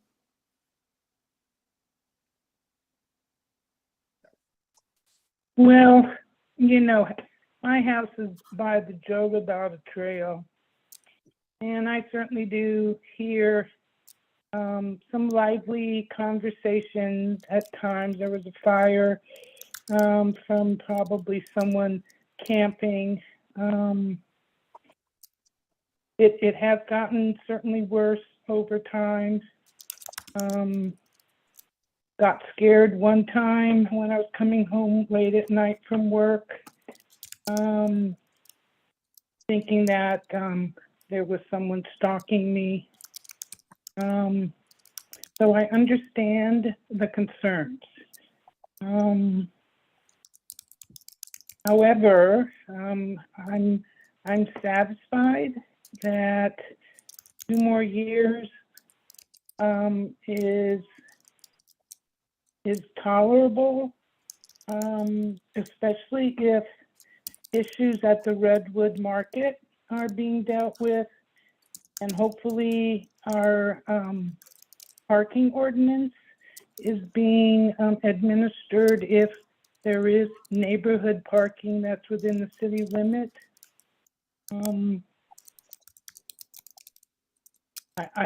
It just sounds, especially the woman who spoke, who's a resident there. My heart just opened up to the possibilities that you are providing there. And you can't fix the mental health issues and the drug issues. And there was a letter to us about, we should be lobbying stronger for mental health services on demand, drug treatment on demand. That's a huge problem. I have drug addiction in my own family. I'm a registered nurse, an ICU nurse, and I take care of many, many homeless folks over the 38 years I've been at Memorial. Sometimes we are only there to show love and respect and can't fix all the social problems. But I've been very proud of Sebastopol trying.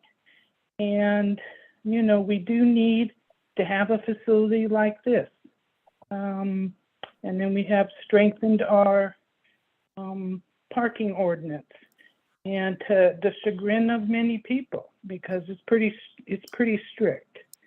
But I'm happy with a couple additional conditions that staff has recommended, and so I'm ready to move forward. And God bless you for having put this together. Of course, nothing's ever perfect, but it sounds pretty perfect to me. So you're hearing my heart. And again, God has blessed you all for trying in such a horrible, horrible situation. So that so many people find themselves.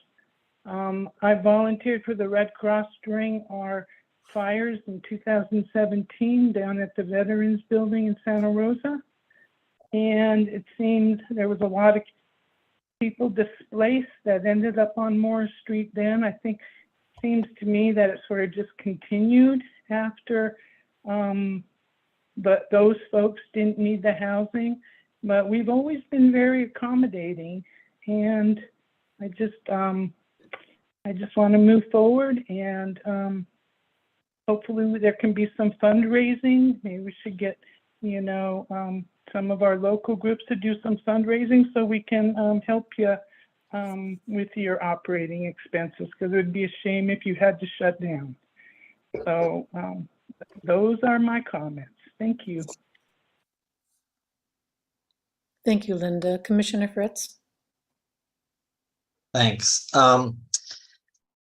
I agree with a lot of what's been said by other commissioners. I would also like to reiterate this is the public process. I realize the original, approval of this went through a different kind of process, but this is the, opportunity for the public to make their voices heard. And I appreciate the emails that we've gotten and the letters and the, public comments tonight. I think that is an important part of the process. Bottom line is we need, more permanent supportive housing, period. We just don't have enough.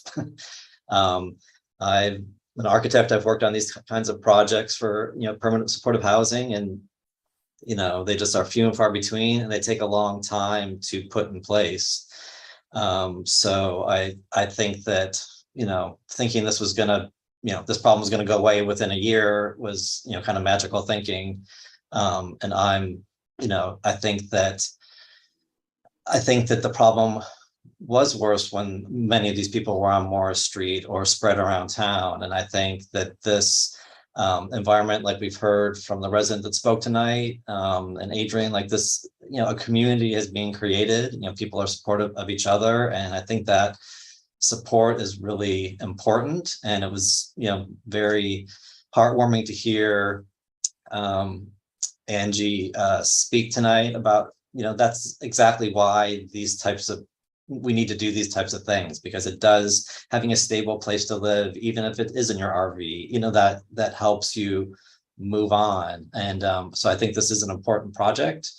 I totally hear the neighbors' concerns. I live in town, and I have definitely seen an increase in my daily routine of homelessness and people sleeping on the sidewalks, and more trash and things like that. And I think it's something we're all dealing with. And it's certainly not limited to Sebastopol. I mean, not even just, California. I mean, this is happening across the country, unfortunately. It's just a dire situation.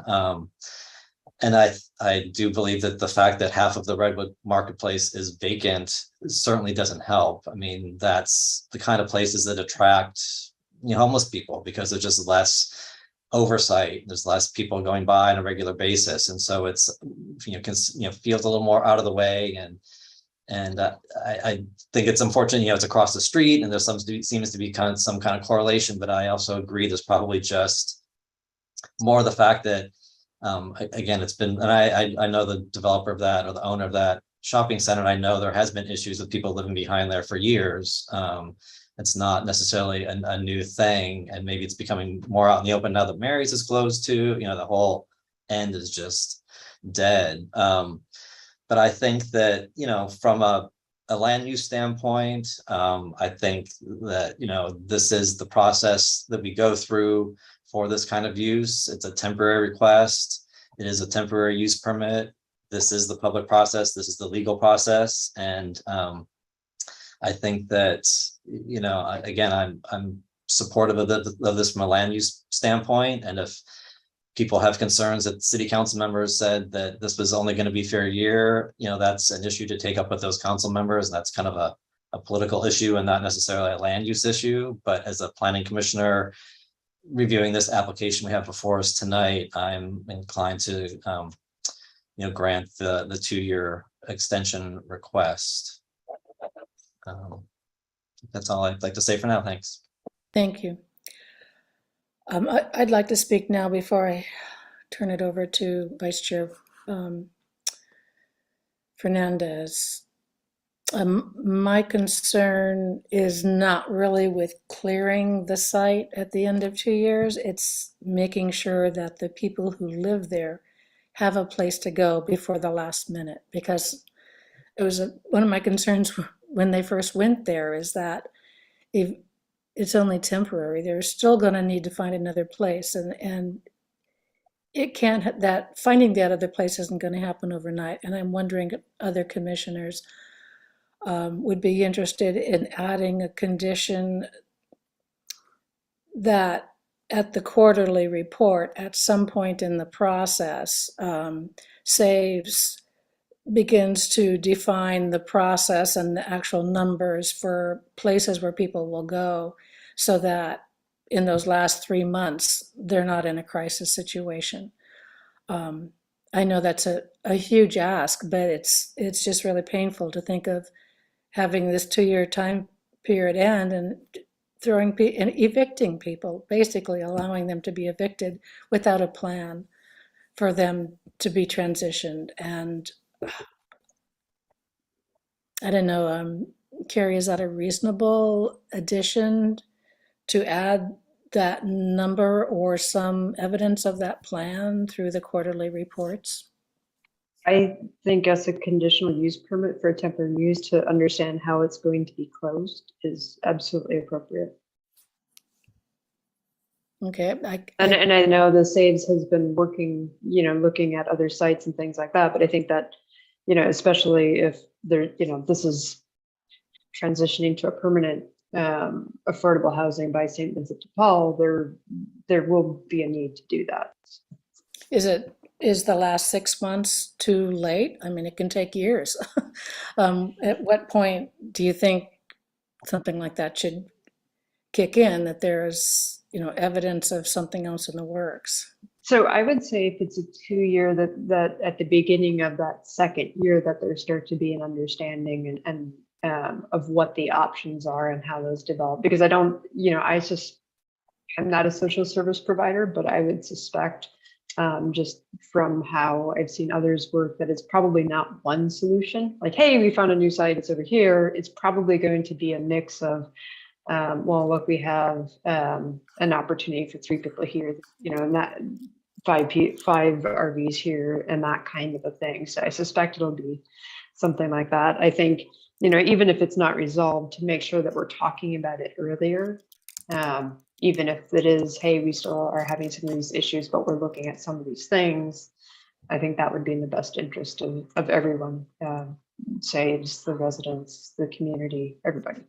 Yeah, I would feel more comfortable. I know, you know, there's no way to enforce that. Oh, I'm sorry, you didn't come up with the place for 3 people, so sorry, we never. Yeah, and I don't know, You know, you know, I this just think we is, need some way to prompt that we begin to feel that something's happening. yeah, and I think it's fine to ask the applicant too, if you wish, like how, what they, if you know, yeah, it's halfway through, you know, how long this type of planning, and then they can start reporting on it. But that's what I would recommend, and I think that's an excellent point. okay. Chair Can I ask either of our applicants representing Saves here today if that's something that they feel they could add to their report, quarterly report, if we request it? Yeah, I think we can do that. I mean, you're right. It's not an easy thing, and it's but it's in line with what we want to do. Yeah. I'm hoping that all of the people that we have there now will be somewhere else by the time that St. Vincent's goes on. But we'll have new people, and we'll be just as concerned as you that they not just be, you know, kicked out. Yeah, it feels awkward to move somebody in and get all set up and organized with them, only to have to send them back to the street a week later. It seems. Yeah, not a week later. I couldn't do We it. won't do that part. But it is heartbreaking. I mean, it's heartbreaking to even contemplate it. We know these folks. Yeah. Thank you. And I do see Kathy, sorry, Chair Ottinger, I did want to note, I know Vice Chair Fernandez has his hand up. He had asked the question of the police earlier. I was able to get a hold of Police Chief Ron Nelson, and he is here now. So Vice Chair Fernandez, I don't know if you're able to kind of repeat the question you had earlier, and then get any comments from Ron on that. Okay, thank you. First of all, for Chair, on your, I was sort of getting that report as informational, and I am quite convinced that the Saves group and organization is as concerned as we are about making the transition and working on that part of it. So I don't look at it as giving us information for us to prompt them, but more for information as to how things are going along, and maybe somehow we can help, or at least let the public know what's going on. Chief, thank you for being here. A question comments was brought up by some of the neighbors' concern and insinuating or making the connection that perhaps some of the crime issues or problems in the area was directly related to the village residents there, the Saves. And I know, I'm not sure if that's something that can or cannot be commented to say this person was from the village or not, but I just was curious to just any general comment regarding neighbors' concern that by having that organization there and those people there, that it has directly resulted in more crime issues. Yeah, so it's not a simple answer. I'll start with that. And I think you're talking about 2 issues, really. I don't have any information that correlates any of the Saves residents, the Horizon Shine residents, being involved in any of the criminal activity that's occurring proximate to that facility. It's my belief that the majority of the residents there are abiding by the rules as best they can. Now, that's not to say that there might not be an attraction for non-residents to visit the site or to come into the area to hang out with their friends. That's a normal human interaction. But I've requested that should the extension be granted, that Horizon Shine institute some additional procedures to track who's going in and out, set visiting hours, set some restrictions to try to limit some of that periphery perception, at least, that there might be some of the issues that are going on in the neighborhood that are directly associated with Horizon Shine. The other piece of the pie there is that directly across the street, you have the Lucky Supermarket Shopping Center. And due to our economic situation nationwide and in the state and in Sebastopol as well, we've had businesses closed there. We've had several tenants end up being vacant there. As I mentioned in a previous meeting, homeless folks, unhoused folks are forced in a way, due to lifestyle and their situation, to be opportunistic. And they will look for vacant properties, vacant lots, big spaces like the Laguna de Santa Rosa, to bide their time during the day, as well as finding places to land at night to be able to sleep in their cars and essentially have a safe spot in their mind where they can be. That shopping center itself, by the fact that there's less traffic, there are vacant businesses, there's loading docks that are now not being utilized. They utilize that opportunity for them to use it as a landing spot. I think a good majority of the crime increases in regards to what I would characterize, it's serious to the people that are affected, but they're nuisance crimes. They're low-level petty thefts, drinking in public, things like that, kind of quality of life issues, which, make no mistake, they do impact the quality of life to the residents in that area. But I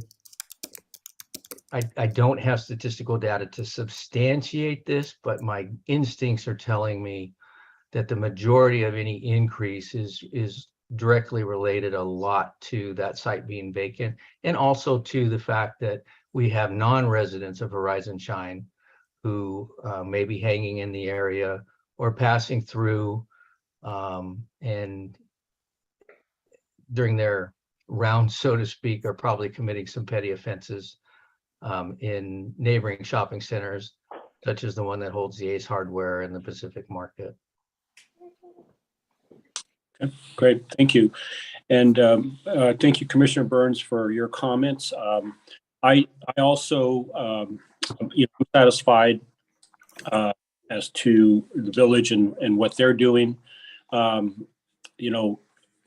believe that if they weren't doing the job and providing a place for people to be and a place where they need to abide by certain rules and so forth, that there may be more issues that would be happening in the neighborhood, outside the neighborhood, all around. So, the fact that those unfortunate incidents happen, I don't believe that that it can be all direct because of direct relation to the site being there. In fact, I think it's quite the opposite, that it's been very helpful. So I'm certainly in support of the program. I really appreciate what they've done. As far as the process, what individuals have commented, again, as Commissioner Fritzen mentioned, prior to us getting this was going through council and they went through their own process. But for us, as commissioners, notice was put out. This is the forum for people to make those comments as they have. And also they have the opportunity to submit a appeal to City Council as well. I'm happy to support this project. And I think that we certainly have done our due diligence as best as we can to try to look at all the different areas from our standpoint. So thank you to all the other commissioners for their questions and their research. Thank you. Commissioner Burns? I just wanted to thank, the people involved. It's been such a lovely, change in the community, and also my support for the project as well. I do, want to also say, as we support this, I think all the commissioners are feeling very, understanding of the concerns the neighbors have. And, I just want to reiterate, we have two separate buckets here. One is the village, and the other are these other issues that have been longstanding in Sebastopol, and it seems like are getting worse. So at another time, I think it would be it would be appropriate to look at what more is there we can do, because as this escalates, we can see more problems all over town. So the correlation between that and the village, I don't substantiate with my many years of being in the epicenter of this, but I'm in complete support and so happy. I feel very lucky that they came in and helped in the way that they did. So with saying that, I was wondering if we can put forth a motion now. I'd be happy with that. Do you have one? Yes. Oh, excuse me. Is that Commissioner Kelly? Yes. I don't know, before we move, since we have the police chief here, there was a question about enforcing, or have we had a need to enforce our parking ordinance for neighborhood parking around this area. I'm sorry I interrupted, but he wasn't here earlier. So yeah, thank you. Absolutely. See ya. So we've had some sporadic incidents throughout the city where we've had folks attempting to park their RVs, but frankly, not a huge number. And when we're notified about it, or when our parking control person becomes aware, she goes and makes contact with the individuals, explains what they can and can't do, and also we try to always offer services and enlist the help of our liaison, and see if we can't get them additional services. I think Vice Chair Fernandez touched on it. This is a managed approach. And it's a temporary solution to provide resources and a hand up to people to try to get them on a path where they're able to reintegrate into society. And prior to Horizon Shine being there, essentially it was a free-for-all. And we saw the result of that on Morris Street. And it was starting to spread out throughout the city. And as we've seen through this managed approach and this resource being available, and all the wonderful work being done by our advocate community and by Horizon Shine, we've been able to lessen the impacts of this. And if this facility were to not exist, we'd be right back to square one. And my guess would be that it would probably continue to grow and spread throughout various other areas of the city, because Morris Street was impacted to the point where there was no more room, and we were starting to see that happen. So is it ideal? No, there is no ideal one-size-fits-all solution. But I think this managed approach is the best that we can do in our current situation and in the current time frame. And I could see it being somewhat disastrous if this facility and a lease extension was not granted. If we think we have impacts now, you haven't seen anything as to what it would probably look like.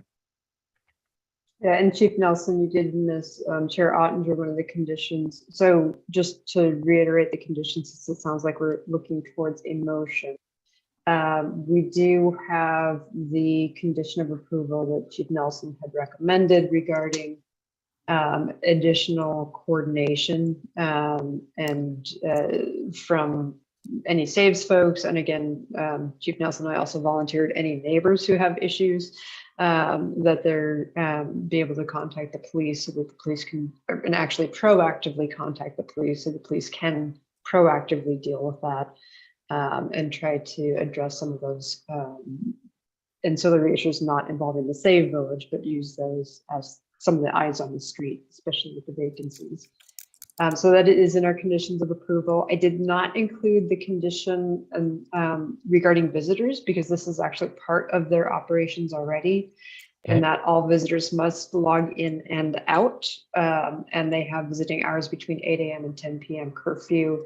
Overnight visitors need to be approved by submitting a request form no later than noon the day of the overnight, no more than 6 overnight guests at the site at any one time. Request must be first come, first serve, maximum of 2 overnight guests per person, and maximum of 2 consecutive nights per guest. So, you know, there's a number of rules that they've actually implemented. And so I felt that covered and went far beyond what you had suggested. So we don't, so if anyone's confused about a mention of a condition regarding visitation, that is already in their policy. And then Commissioner Ottinger, this is a 2-year approval. Commissioner Ottinger had requested in the quarterly reports by the time we get to the beginning of year 2 that there start to be reports on how to transition the RV folks to more permanent or other locations, so that there isn't a last minute scramble. And Chief Nelson, just as you noted, that we're not in this situation at an 11th hour and no one feels forced into additional extensions and things like that. And so I think that's, and the Planning Commission is probably the better group to do the preliminary review on that than the City Council anyway. So I think that, and I'm not sure, Chair Ottinger, did you have specific wording that you wanted for that, or do you want me to try to come up with something quick? I would appreciate your coming up with it. Okay. If I can just make one, reminder comment that when the States people were, Adrian was speaking about a board or a group that meets and it specifically addresses any concerns of the neighborhood. I'm wondering if perhaps that contact information could be displayed on, like they have their sign there on the outside of the fence.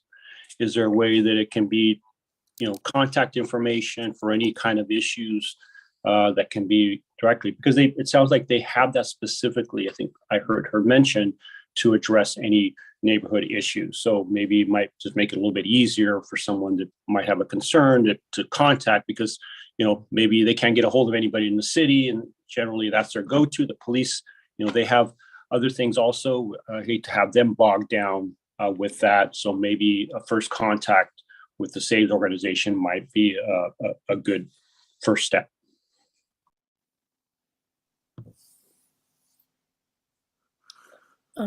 I wasn't sure if that was a condition you were adding. No, I was just a suggestion. Okay, to saves. Yeah. Okay.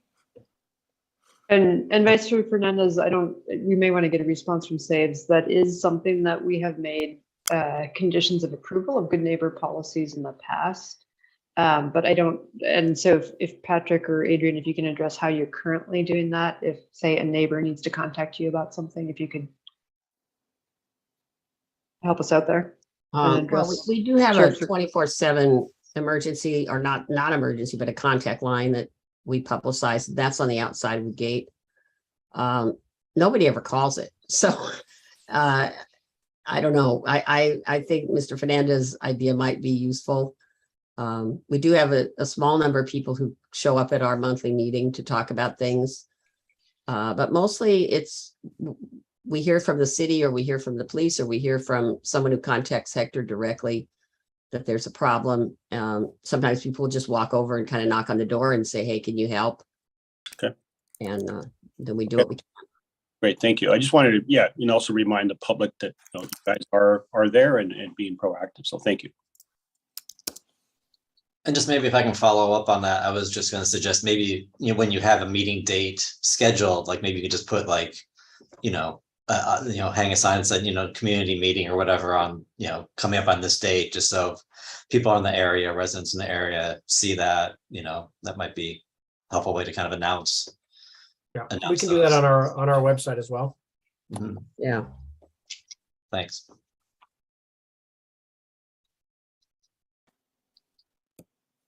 Okay, and so I got, I think Chair Andre, I believe I have a draft of the condition and I can write it out in a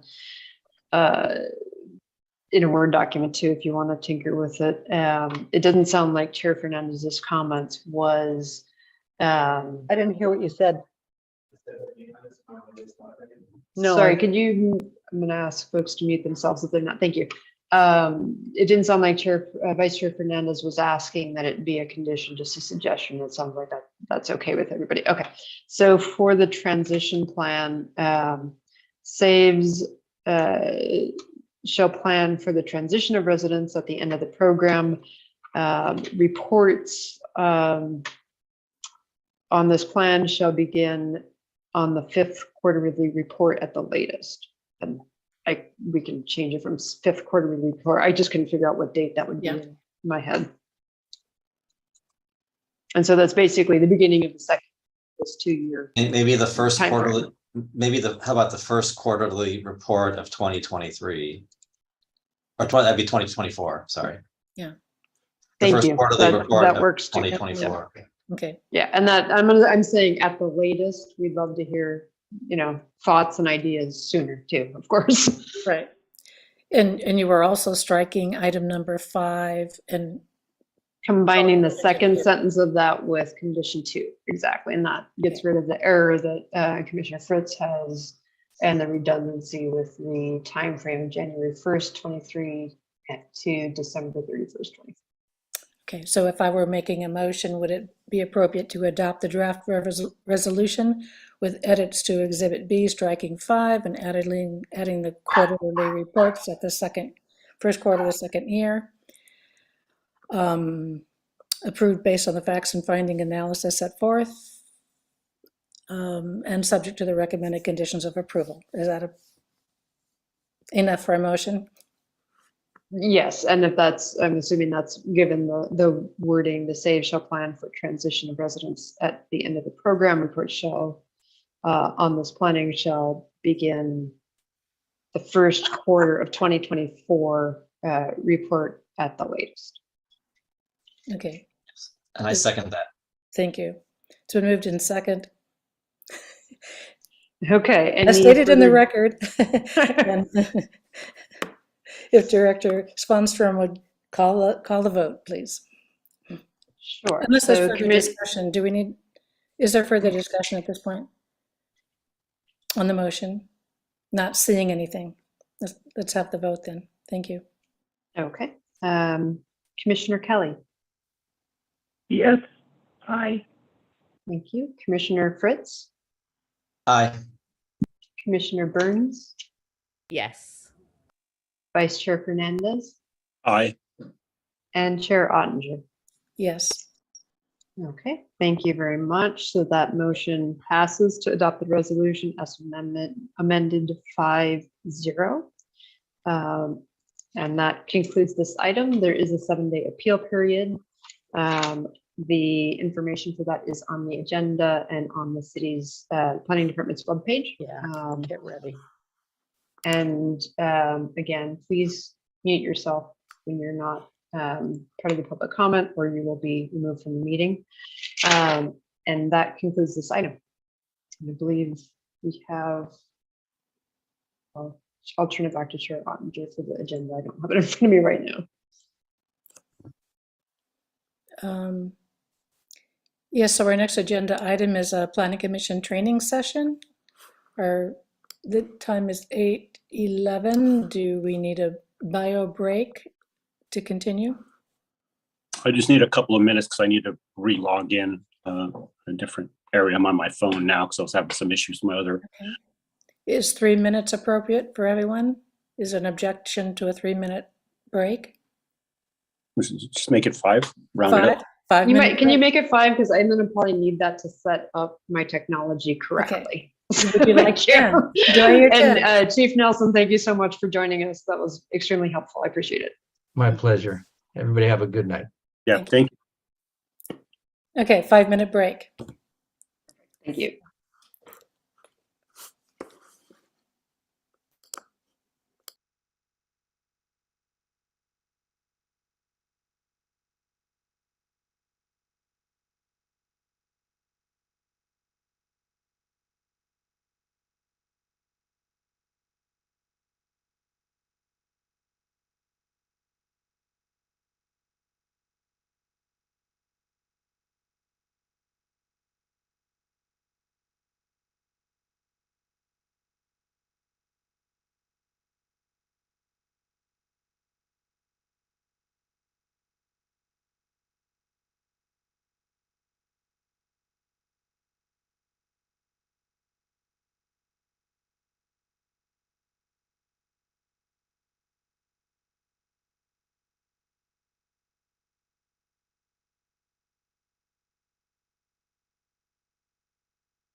Zach and Sam, are you there?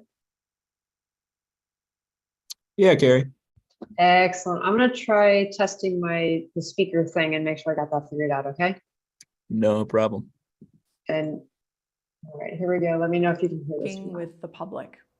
The comprehensive plan is a document that Yeah, I can hear it belongs fine. to the community. So naturally, Excellent. the community should have a role in influence. I usually screw that up the first couple times I try to figure that one out.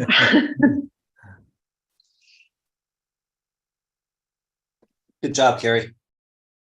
Yeah, give me enough tries, I'll get anything right.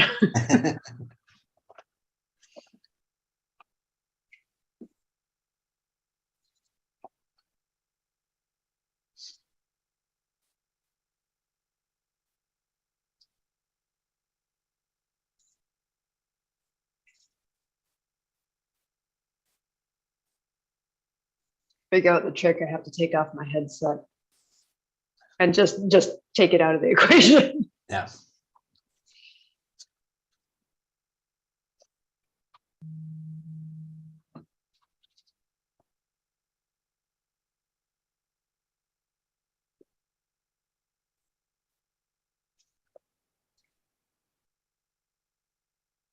I think we're all here except Vice Chair Fernandez. Unless And someone he else is in. is just come into the waiting room, so he's Okay. on his.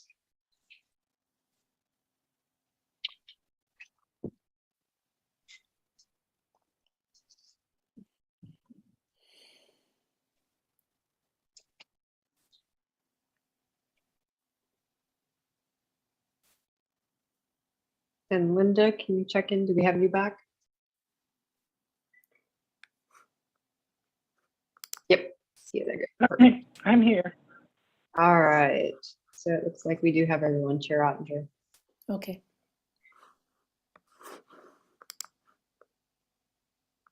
Okay, so our next session for the Planning Commissioner training course. Thank you, Commissioner Fritz, for the idea and impetus for this and finding the course. We will get started with, I believe it's working with the public.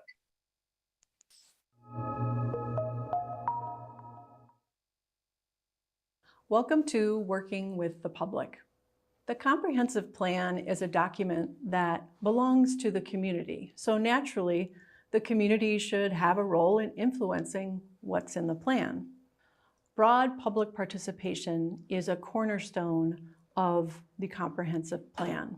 And working with the public ensures that their concerns and ideas are collected and ultimately reflected in the visions, goals, objectives, and strategies in the plan. Working with the public should involve much more than presenting the final draft of the plan at the required public hearing. There's a wide variety of techniques available to obtain useful public input starting at the beginning of the process. For example, forums, news releases, or starting a website can help to get the word out. A community survey might also be a great way to get a broader range of opinions and help set a direction for priorities in the plan. One other avenue of garnering participation is to send a notice that you're intending to develop a plan. And this notice would be sent to adjoining communities where you live. In one sense, this notice of intent to plan really begins the public participation process. And in many states, this is a required element of the plan. Now we know that the public needs to be involved in setting a direction for the comprehensive plan. But the public is sort of a general term, isn't it? Just who is the public and how are we going to engage them? We'll talk about this next in Chapter 2, Communication Challenges.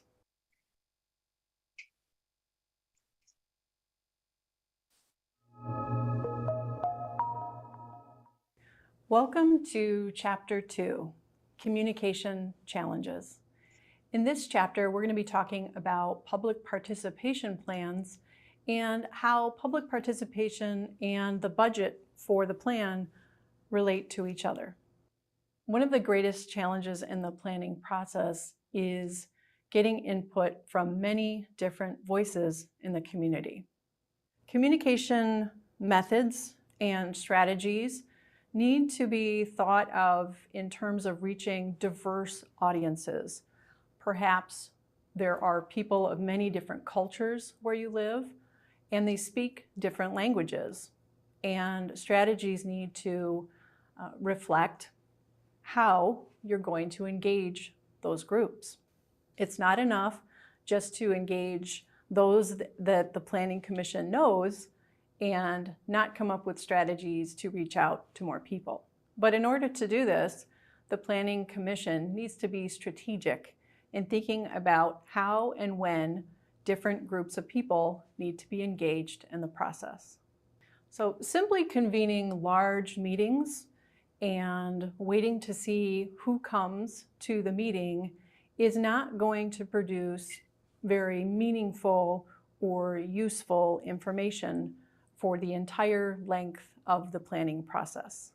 The planning process may require several different meetings, several different strategies and tools to reach diverse segments of the community. Without a wide-ranging public participation plan, the Planning Commission may find that they're only hearing from one small segment of the community. And some of those may have their own agenda or just one agenda for getting involved in the planning process. We will describe a number of different methods in this program that will make sure that one or two people or one or two agendas cannot monopolize the entire comprehensive planning process.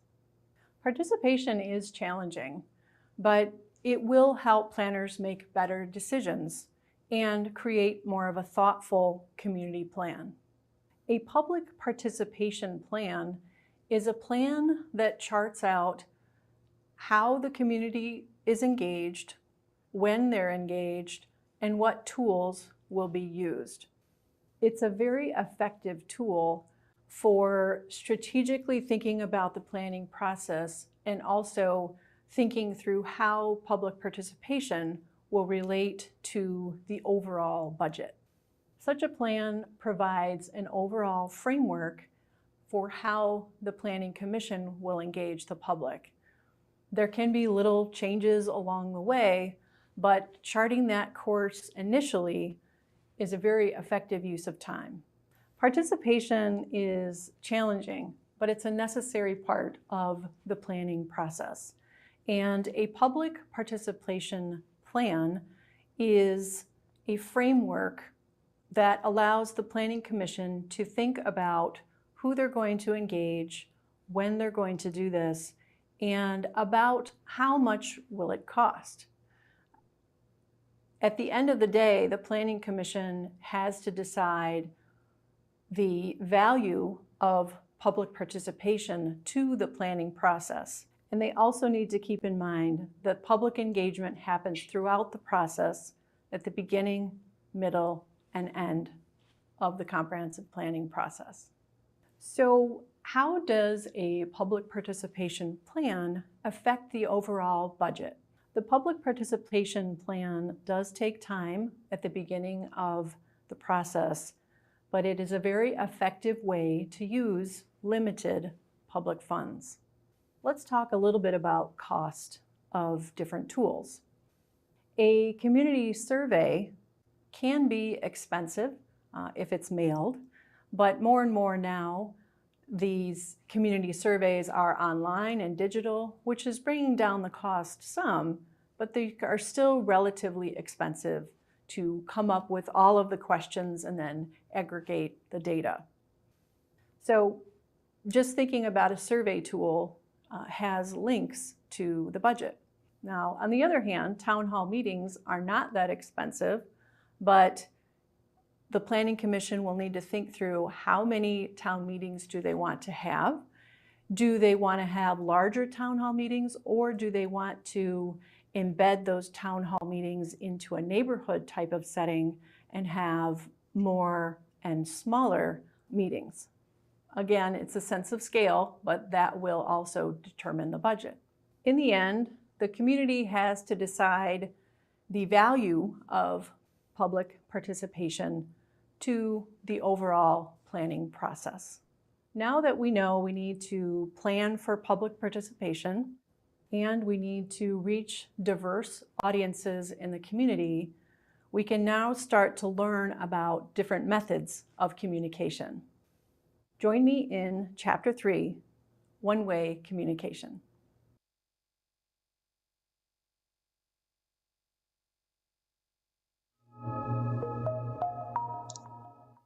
In Chapter 3, we will learn about one-way methods of communication, like posters or maps or a presentation.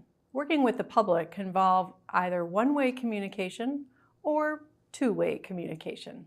One-way communication, as the name suggests, is the one-way flow of information. One-way communication techniques in the planning process might include opinion surveys, or using the media, or an informative presentation. One-way communication has two basic functions.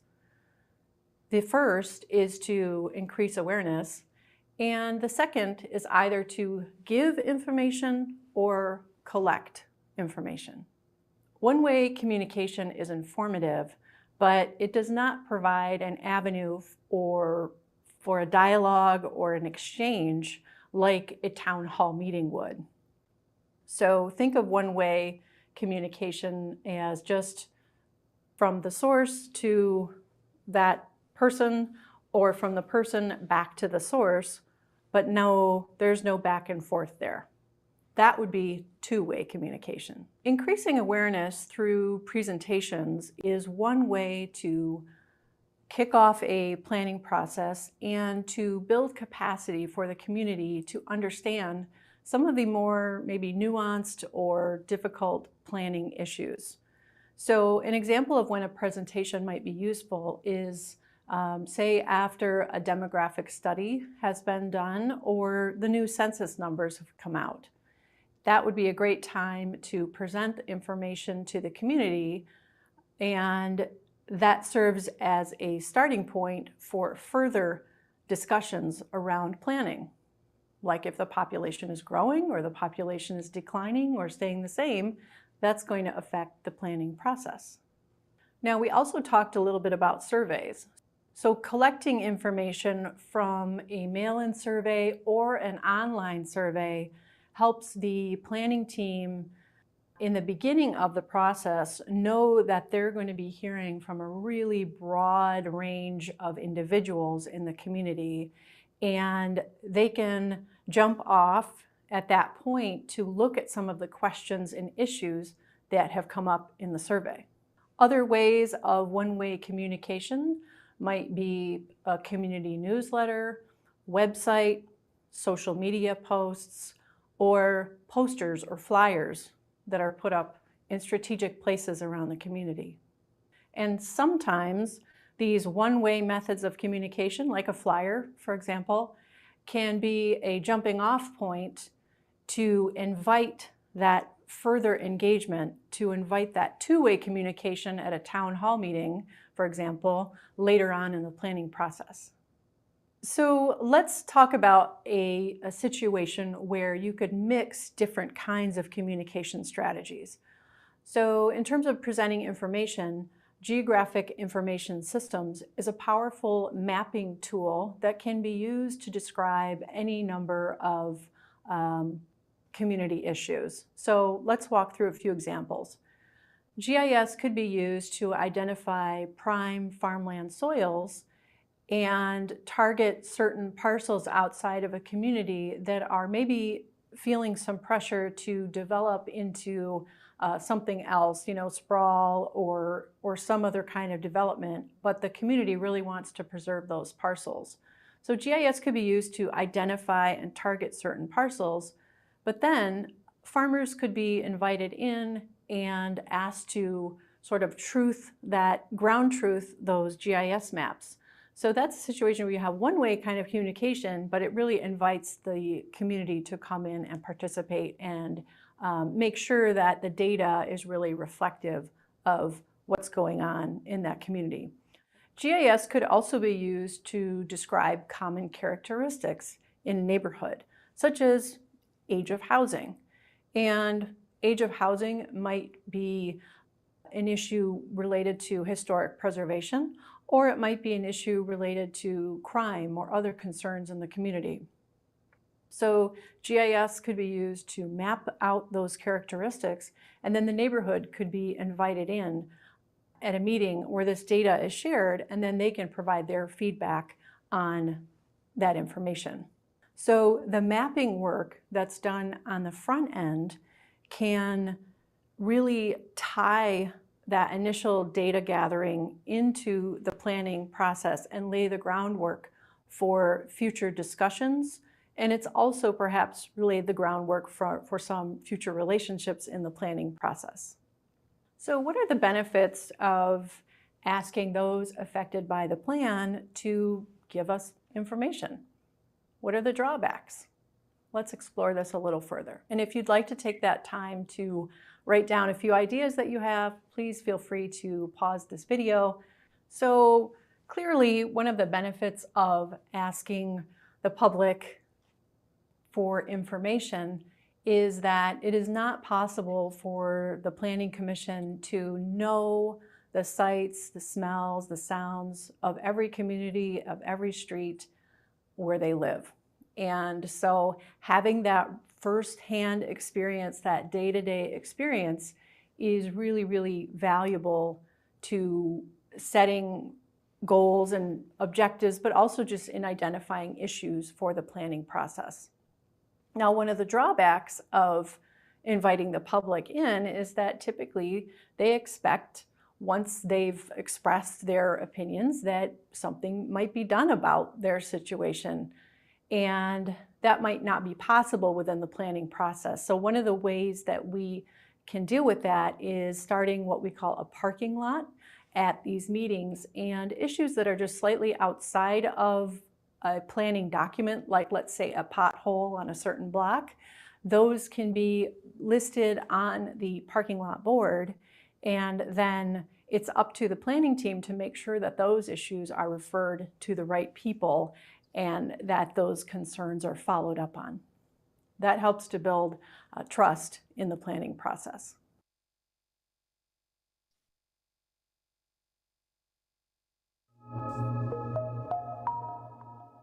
Welcome to Chapter 4, Two-Way Communication.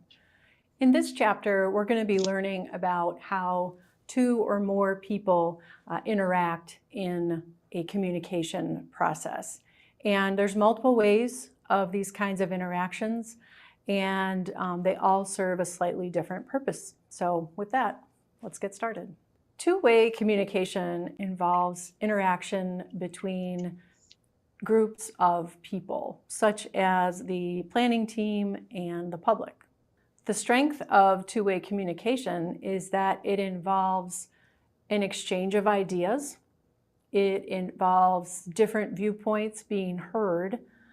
And sometimes that's a real benefit, is just people in the audience listening to each other and their ideas. It also involves the opportunity to ask questions and get answers about key issues that are affecting the community.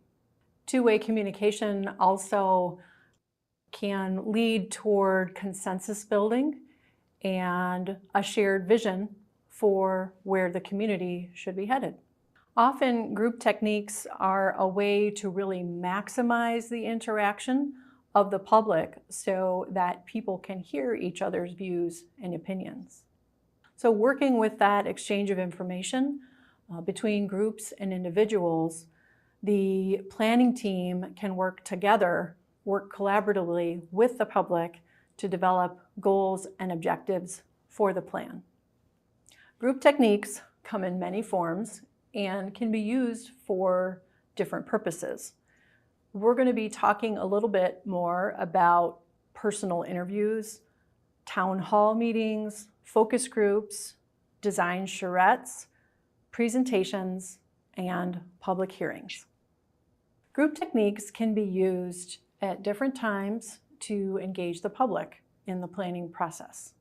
Town hall meetings can be a really good starting point to lay the groundwork for some of the issues and allow different parties to hear what each other is thinking. Focus groups are more often used when there's a particular issue to work through, and specific people are invited to engage in that focus group.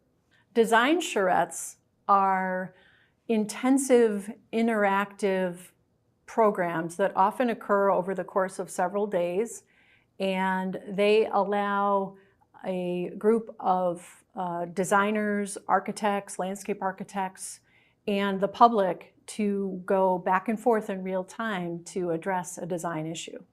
Public hearings are a group technique that are much more formal, and these typically occur at the end of the planning process, and they are required.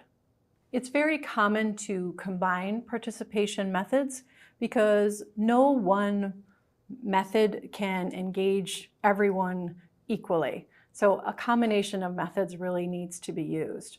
So for example, with surveys, if the survey is online, there may be a whole subset of the population that is still not on the internet or won't take the time to do a survey online. And so there may be still a purpose for mail-in surveys.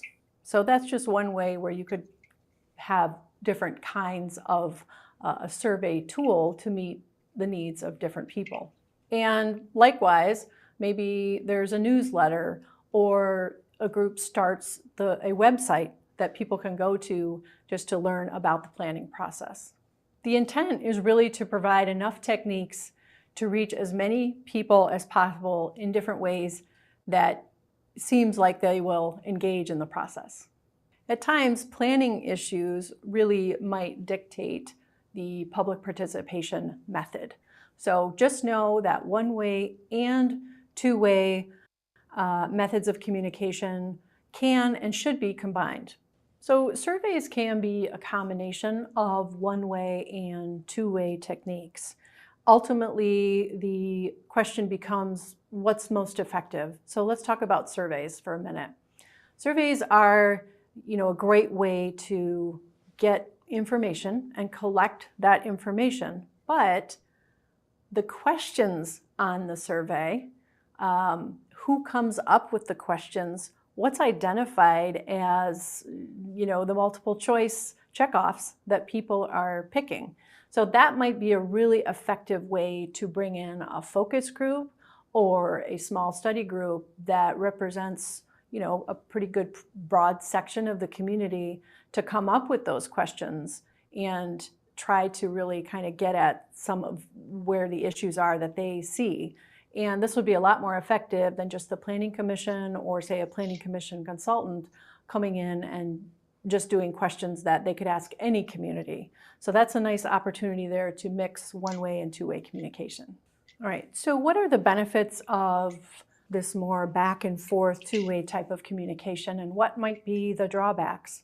Well, the benefits, like we've talked about, are that people have the chance to ask questions, to get feedback. There's a chance to hear each other and maybe hear some different points of view that they'd never thought of. And that can be really interesting to people coming to town hall meetings, for example. Now, one of the drawbacks of two-way communication can be that one or two people might tend to dominate the discussion, or perhaps emotions start to run really high around a certain issue. And not that that's bad, but it can just be a little bit uncomfortable.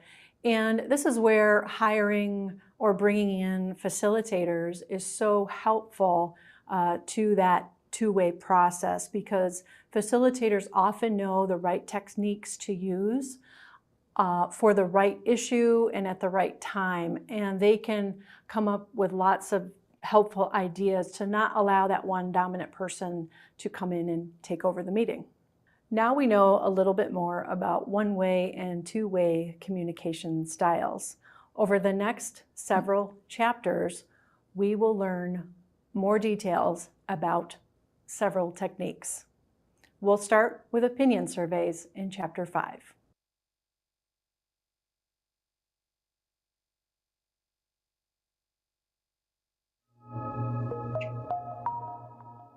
Welcome to Chapter 5.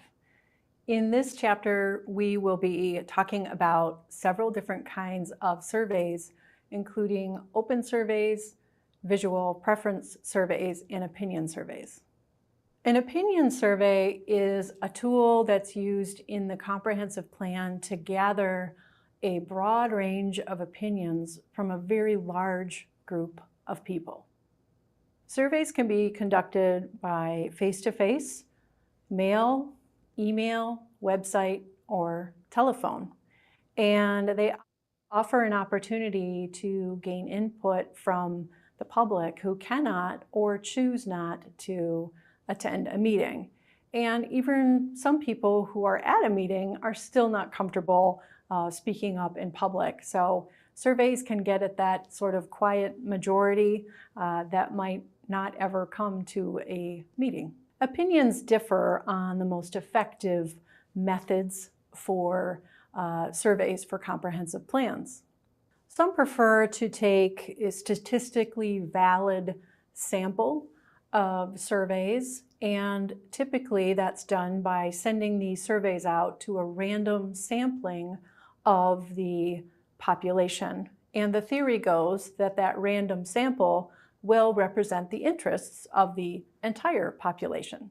This technique works best when it's important to have statistically defendable results and information. Some prefer to conduct an open survey to the entire community to allow as many households as possible to participate in the survey. This can be done through a mass mailing, but more often now it's done through a website, and that website or the web link can be shared freely, copy-pasted to as many people as would like to take the survey, or it can be put on Facebook, for example, and that way it can be shared without any limitation. So in addition to, a statistically valid sample, an open survey may be used. So an open survey might be published in a newspaper or on an open website, and it's a different way to allow anyone to come in and take the survey. Or perhaps the planning team could go to a fair or a farmer's market, for example, and pass out this survey to individuals that are there. However, results from this type of survey are not likely to be representative of the population as a whole. The action of handing someone a survey or having that survey be in the newspaper is a great way to educate people about the planning process, and it might be also a good way to get them involved. Visual preference surveys are a technique that's used where you ask participants to respond to a visual cue, like a series of pictures, and then they can determine maybe which picture looks best or what they prefer. They are particularly helpful to elicit responses about design issues. These activities work well in facilitated sessions or maybe at an open house where individuals are asked to rank or choose among pictures what it is that they prefer. Visual preference surveys can also be online, and a similar type of activity where they select a preferred image. Now, these kinds of surveys could also be tied to a particular location or someplace that's undergoing development, and that information could be used to really form the future of that particular development. Groups that are looking to do community surveys should familiarize themselves with different concepts and really think through to the end game of what kind of results they're looking for. We recommend that you work closely with a planning consultant or a professional that's familiar with writing and working with surveys. An in-depth description of survey design is beyond the scope of this program, but we recommend that you take a look at this resource, How to Conduct Your Own Survey. In this chapter, we learned about different kinds of surveys, and maybe the visual preference survey was a new idea to some of you. In chapter 6, we're going to dive into how to work with the media and get the word out about the planning process.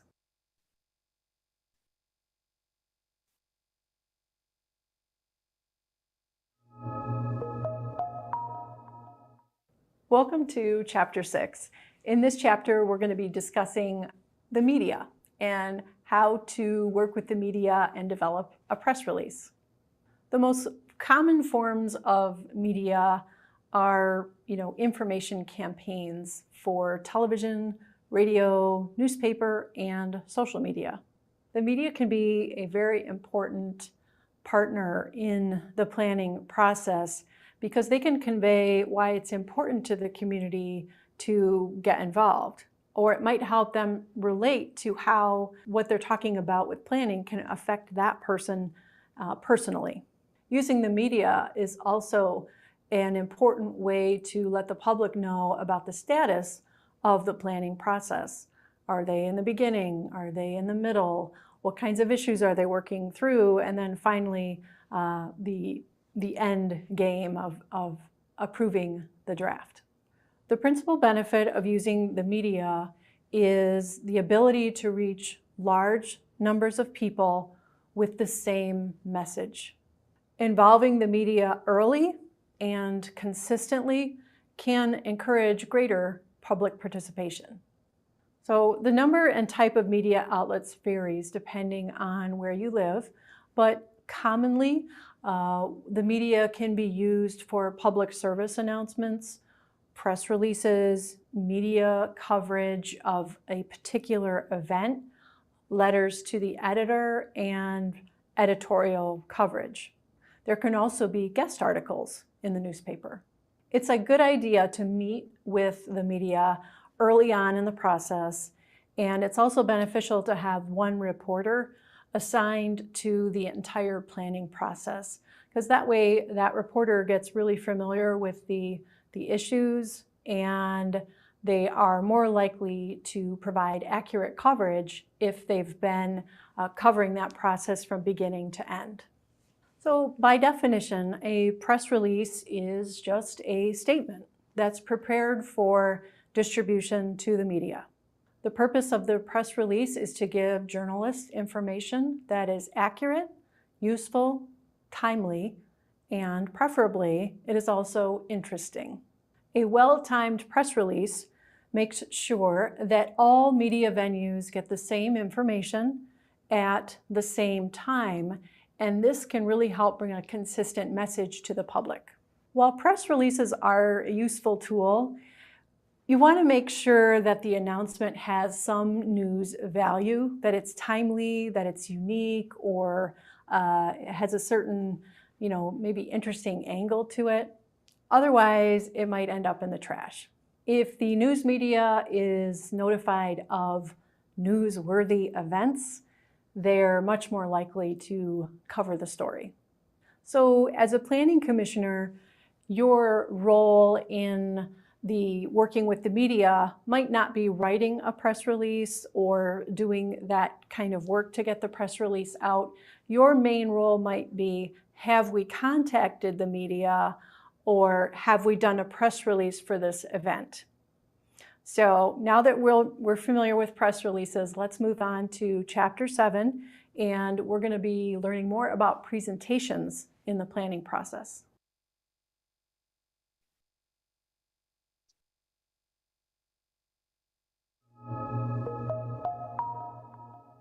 Welcome to Chapter 7. Now, if it seems like one-way communication doesn't sound, very productive, let's explore that a little bit more. There are times when that one-way communication is really helpful and productive. There are key points in the planning process where sharing what the planning team has learned needs to be done in a way that everyone can hear it at the same time and jump off from that point to move forward in the planning process. You don't need to feel like you're cheating the public if you're not engaged in a two-way collaborative process all the time. So earlier we talked about an example where a presentation might be helpful after the census numbers come out and the planners have had a little time to look at the demographic information. And so that could be a really helpful way to use a presentation in the beginning of the process as a point for the public to understand where new policies or different kinds of goals and objectives, what can they be traced back to? And it might be the facts that are presented in that presentation. Presentations, when done early in the process, can result in greater support for the planning process because everyone has a similar understanding of the issues and the set of facts. Interesting presentations can even be a useful recruiting tool for subcommittees or focus groups in the planning process. Presentations made later in the process can help elicit feedback on draft goals and objectives, and you will definitely want to get the word out about the draft plan when that's done later in the process, and that's another great point for a presentation to summarize what's in the draft plan. Presentations can occur at different times in the planning process and at many different types of meetings. The primary purpose is really just to convey information from the presenter to the audience. And the entire meeting may not be just presenting information. You could have a presentation followed up with smaller group work or a focus group. So information that might be conveyed as a presentation would be the kickoff of the planning process, what the planning process is going to be, perhaps at a point when the survey results have come back, a presentation will be very effective in sharing what's found in those surveys. If there's been some design work done, then a final presentation about the design itself would be a great point for a presentation also.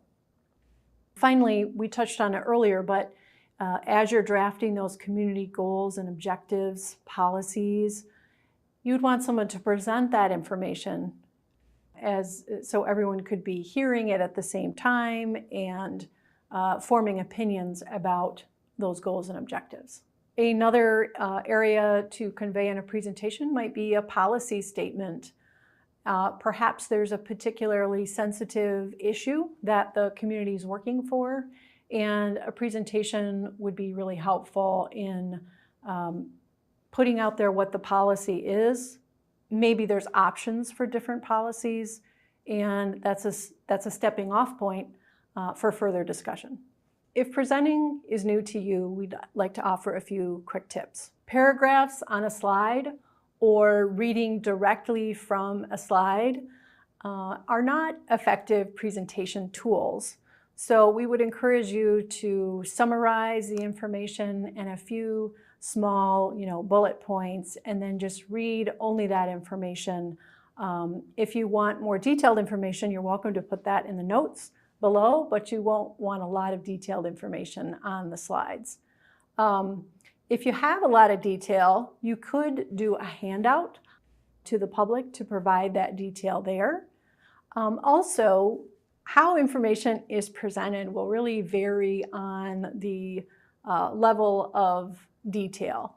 And we've asked you to keep your PowerPoints kind of simple, but if there's more complex information, that could be included in a handout and passed around to the community. Photos and infographics are also really effective ways to convey more complex ideas. Presentations are a great way to provide information, and we've learned a little bit about where presentations would be effective in different points of the planning process. So in the next chapter, we're going to be discussing one-on-one interviews.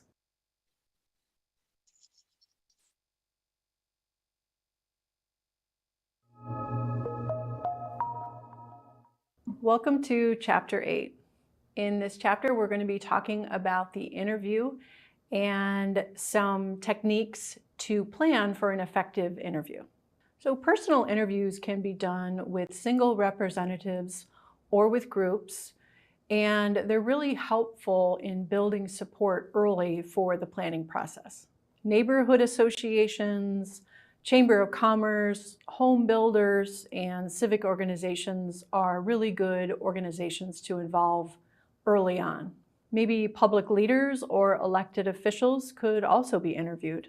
Personal interviews are different from surveys in that they offer a chance to probe a little deeper, to change the course of conversation, and to ask clarifying questions about certain issues. Interviews can allow for in-depth discussions about community issues, and it's really important to schedule interviews with a broad range, a broad section of interests in the community.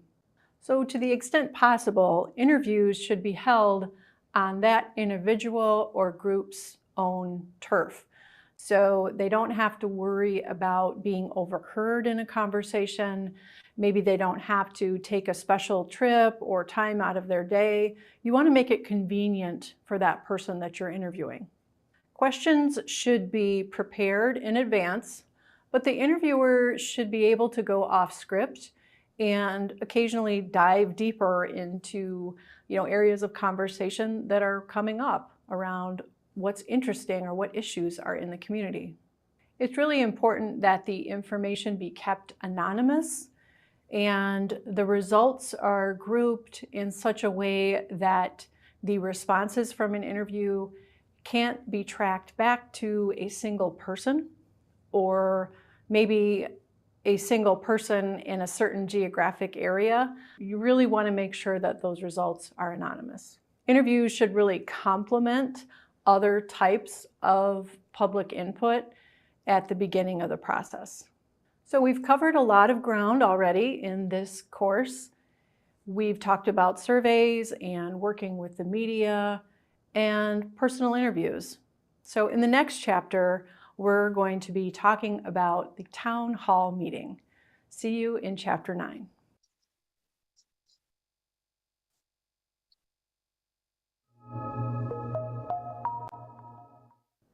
So in this next chapter, chapter 9, we will be talking about town hall meetings. And town hall meetings can be rather formal, or they can be set up with a variety of activities and ways to engage the public in a conversation. So town hall meetings can be held on a small scale, such as a neighborhood, to allow for more in-depth conversation about a certain area or a specific topic, or they can be designed for much larger audiences in mind.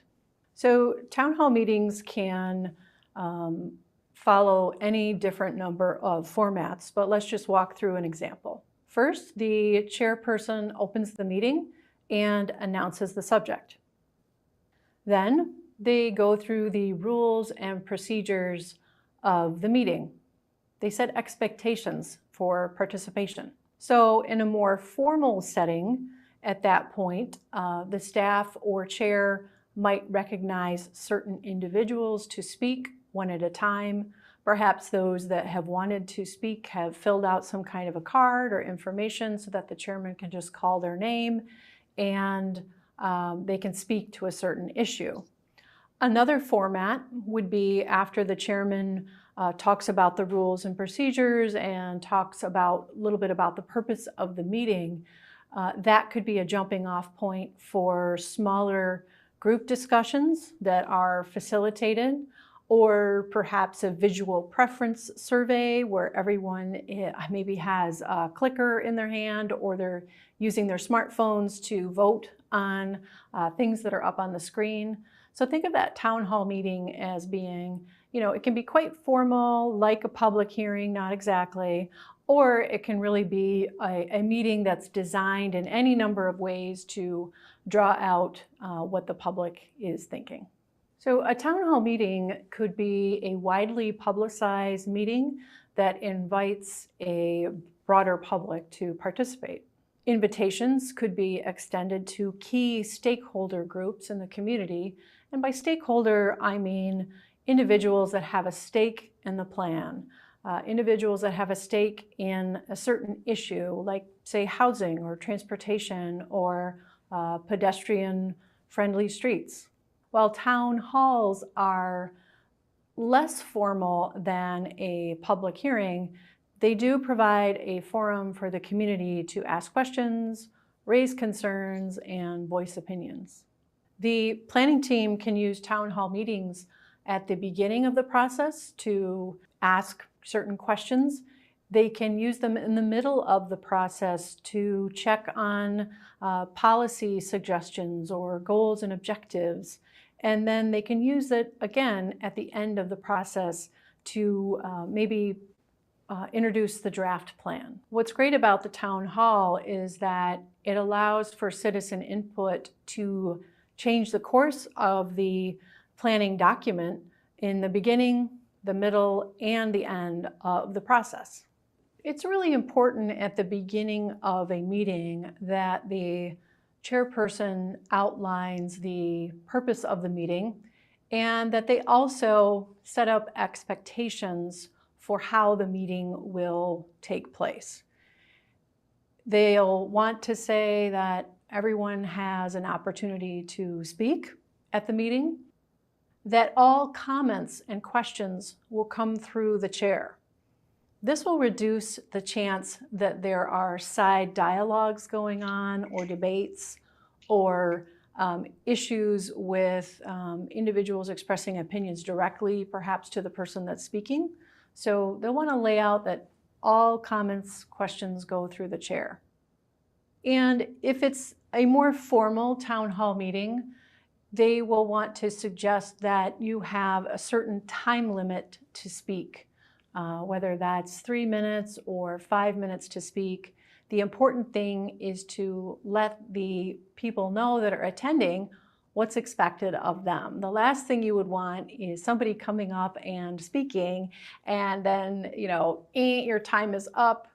It could be very awkward for them and off-putting. And so the chairperson needs to lay out those rules ahead of the meeting. So being intentional about what's expected and thanking everyone for coming to the meeting, thanking people for their input, no matter what it is, sets a very nice tone for the meeting, and it lets the public know that they've been heard and that their comments are appreciated. Another form of the town meeting is an open house. Rather than having a specific time that people have to come to the meeting, an open house occurs over several hours and people can come and go as they please. The announcement for an open house should state that people can come and go at any time during, let's say between noon and 6 o'clock. With an open house, it's important to plan ahead and think about why it is that someone would want to go to the open house. So what kind of information are they going to learn?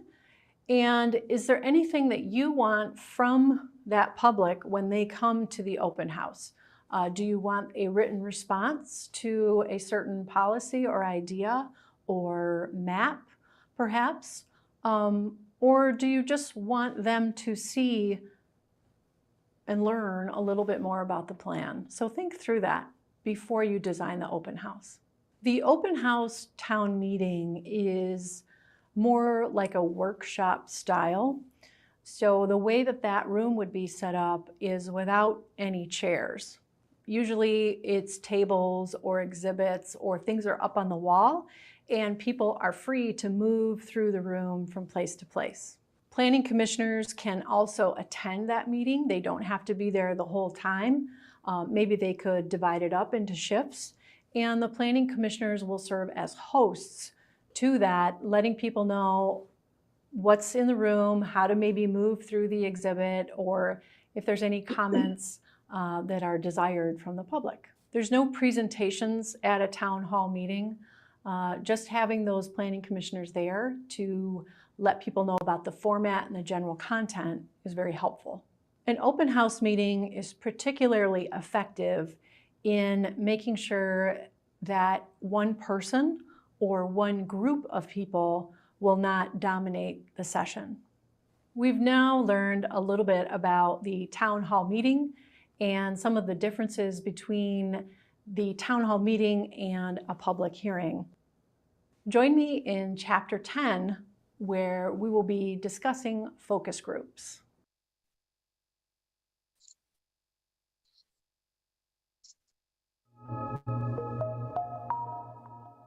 Welcome to Chapter 10. In this chapter, we're going to be talking about focus groups and how they're formed. In its traditional role, a focus group is a small group of people engaged as part of a political question or market research. For a comprehensive plan, focus groups are used to identify issues, help to draft specific goals and objectives, and provide a reality test to new policies that are being proposed. Focus groups can be particularly effective where the planning team is quite small and not representative of the entire community. Involving citizens in a dynamic discussion that is focused on specific questions can result in more clearly articulated views about issues affecting the community. Focus groups can also clarify the attitudes and beliefs around certain positions that people take on issues.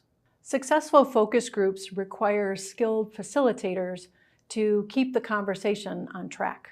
Topics for a focus group might have been uncovered by personal interviews that took place earlier on in the process. We had talked about maybe interviewing the Chamber of Commerce or service groups or particular neighborhood associations. So maybe there's some kind of specific areas that need to be addressed further. When setting up a focus group, try to limit the size to somewhere between 4 and 6 individuals. So the topics for a focus group might come out of the personal interviews that took place early on in the process, such as with a member of the Chamber of Commerce. Try to limit the number of issues to somewhere between 4 and 6. The issues themselves should be broadly titled, like environmental protection or commercial land use. Each focus group would take on one topic, and the groups should be limited to about 7 to 10 people per group. That small size group allows for more free-flowing discussion, and it will also allow each member of the group to speak more comfortably. So during a focus group, the facilitator will pose one question, and then each member of the group will have an opportunity to respond. At times, this question may be deliberately provocative in order to get the discussion moving. Sessions should last about 20 minutes per topic. Once the group has completed discussion on one topic, they'll be asked to move to another table to start discussions on a new topic. At the end, the facilitators should summarize the major points made during the discussions. So when forming a focus group, one method of doing that is by invitation from the planning commissioners, an elected body member, or a member of the planning team.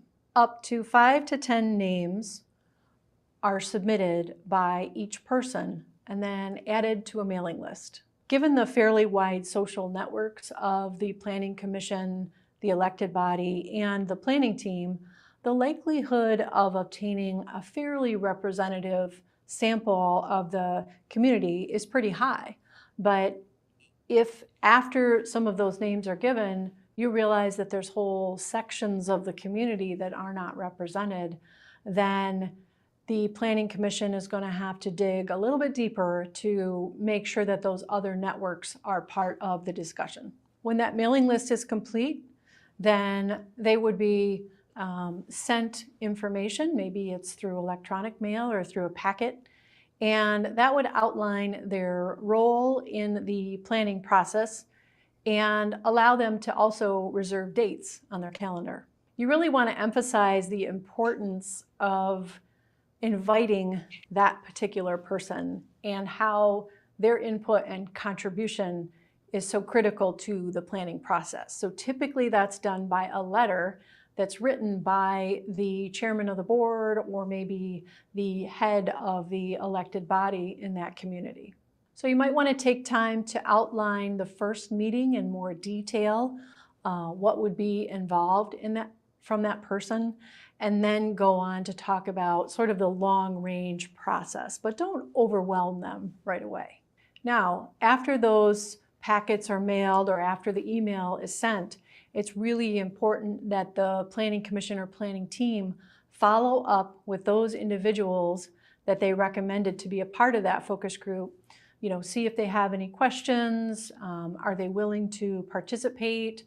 You just really want that personal connection, and that you want to take that extra time to reach out and follow up.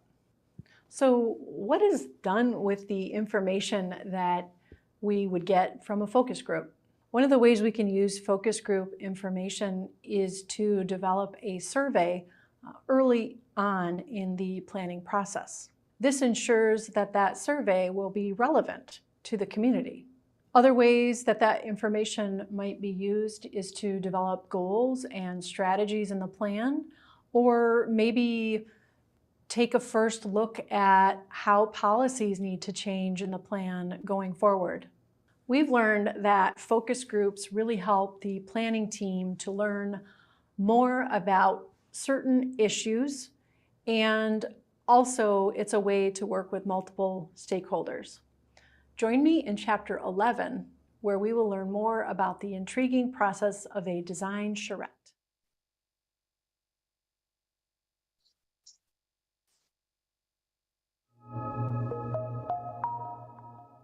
In Chapter 11, we will be learning about the design charrette and how it is uniquely situated to address complex design issues.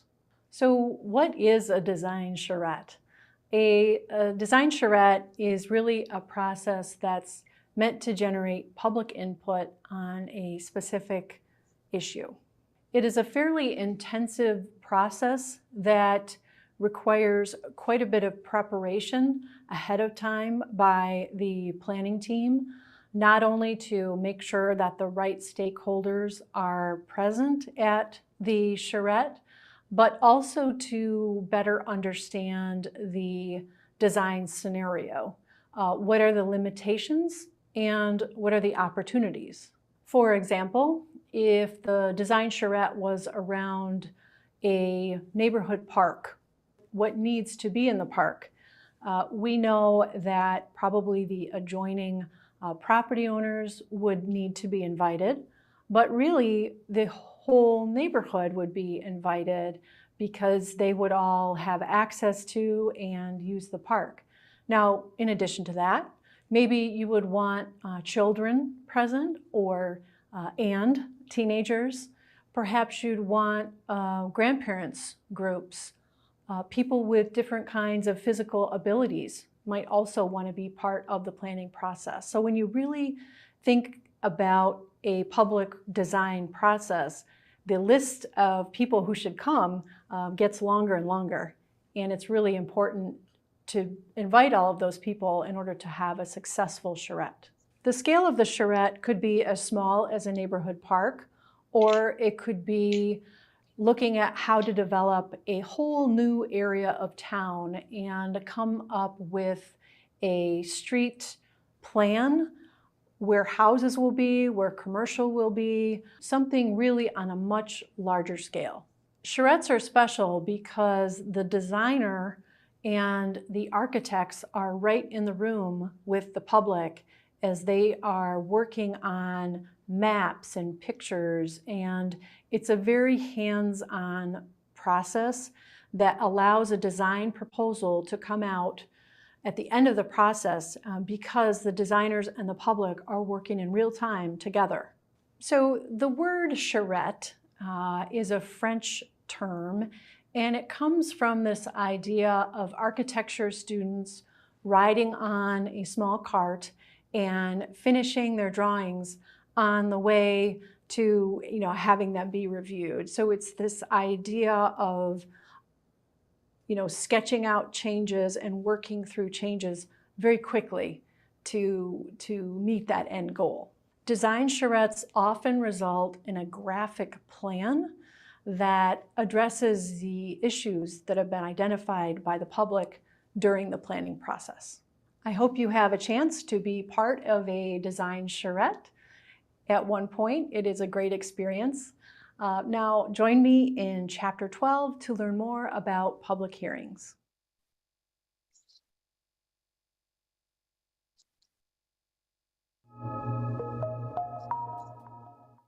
In Chapter 12, we will learn about the unique role of the public hearing. So public meetings are a formal meeting to understand what the public is thinking about a certain issue.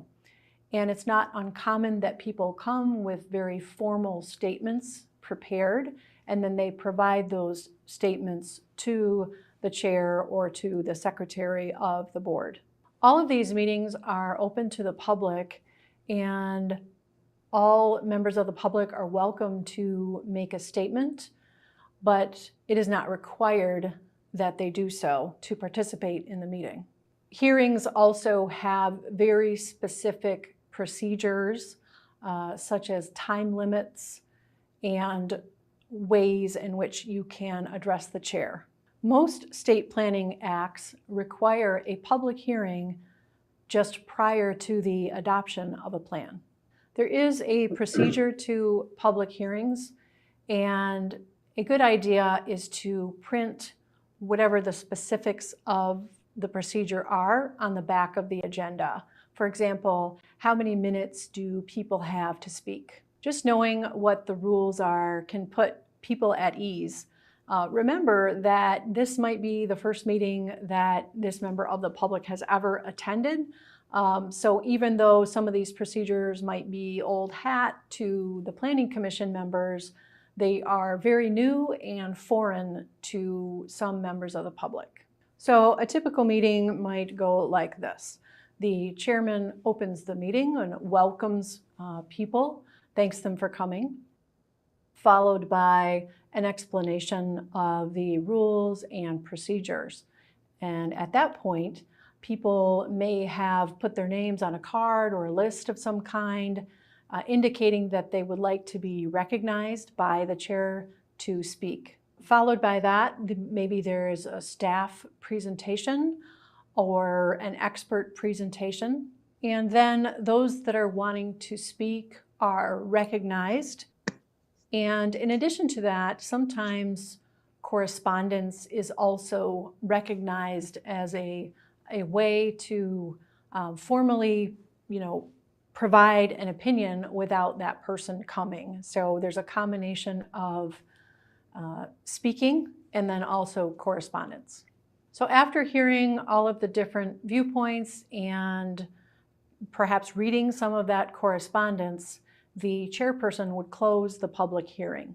The chairperson has the singular responsibility of enforcing meeting procedures. Having a set list of procedures can really help the meeting stay on track, and it can help save time as well. Imagine if people could speak as long as they wanted to. You might have some individuals choosing to speak upwards of 20 minutes on a given topic. So limiting time, setting expectations and procedures is very important, and that really falls on the role of the chairperson. There are some important principles to keep in mind. Everyone who has taken the time to come to that public hearing should be given the opportunity to speak. It's important to recognize that many people are uncomfortable with public speaking, and being patient with them and listening is very important. Recognize that there may be times where responses are emotional, and the chairperson would need to treat this with respect and empathy. In addition to kind of setting expectations, it's really up to the chair to make sure that order is maintained at a public hearing. And since sometimes they can become emotional, it's really important to have policy in place and procedures, and then to follow those consistently. During the meeting, the chair should make sure that courtesy is maintained at all times and that speakers are not interrupted. By making sure at all times that comments go through the chairperson, this can really lower the chances of debate happening between the speaker and a member of the audience, or a member of the audience and somebody on the Planning Commission.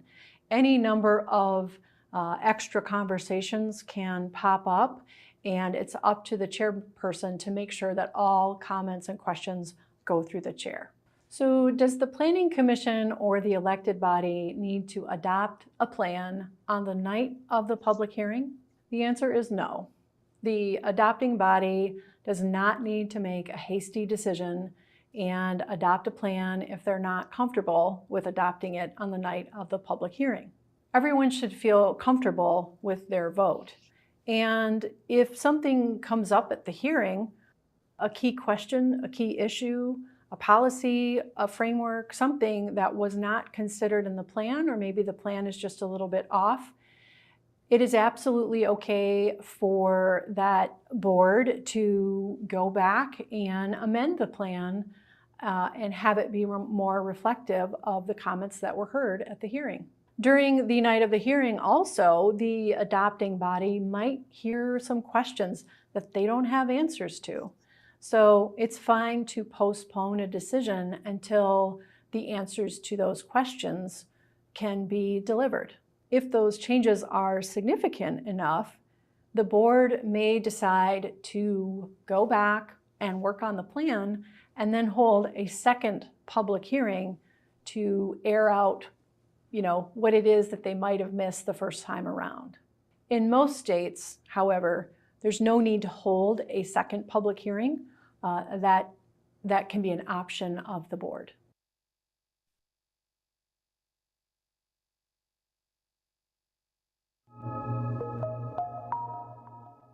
In this course, we explored various communication strategies to work with the public. We learned about the benefits and the drawbacks of one-way communication and two-way communication. We also learned about how different strategies could be combined at a single meeting, like a presentation where we provide information followed up by a focus group that discusses the information with each other. We also talked about an opportunity to use focus groups to develop a survey tool rather than the Planning Commission.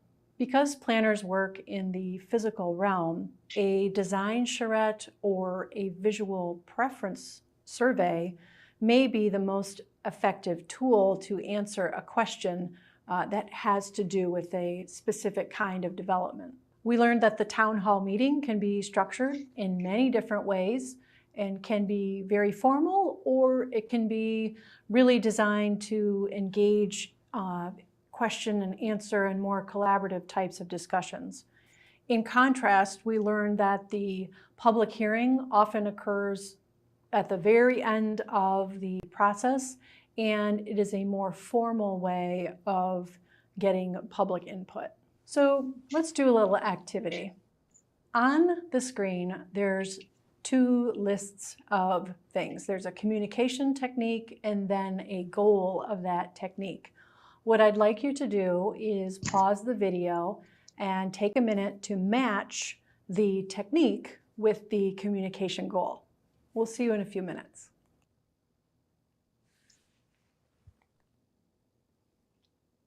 All right. Unmute yourself. Thank you for joining me in this Oops. important course on working with the public. Public input creates that. We'll see you in a few minutes.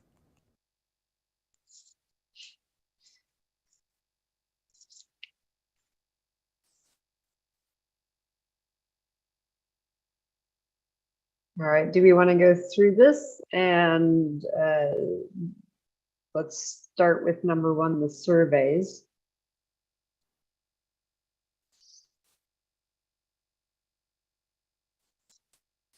And Kathy, you're muted. B. That's what I was gonna say.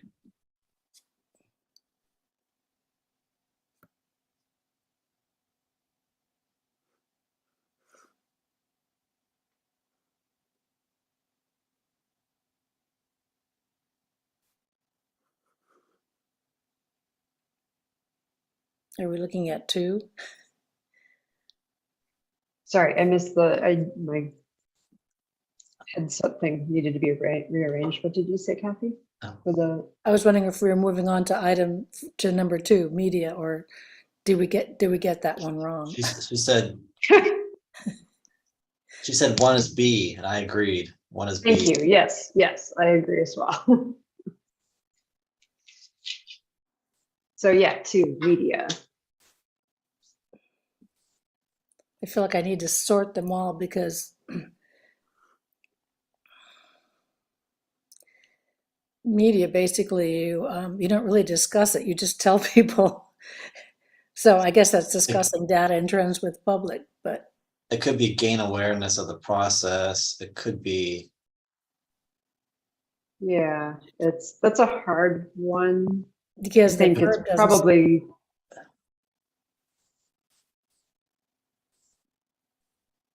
Because in order to gain awareness, you have to get something back. In media, you just send it out. So yeah. right. I suppose you could. I'll agree with you on that one. I think your answers are better than the options here. For me. It's definitely the one-way communication, and it's not in depth. So. Yeah. All right, presentations. Could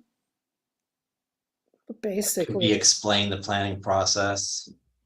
or explain something. Right. Yeah. I would say A, Okay. or it could be E. But that's not so much a Yeah. discussion, maybe. Yeah. That'd be more like town meetings, maybe for E. Yeah.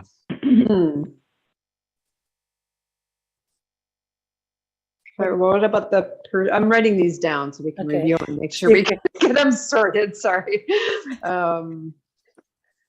The personal interviews would be to gather information, but I'm looking, is there something more specific? Could be to identify issues. Yeah. That was one thing that she had mentioned was, using the personal interviews to identify the issues that then you use for generating surveys or things like that. Mhm.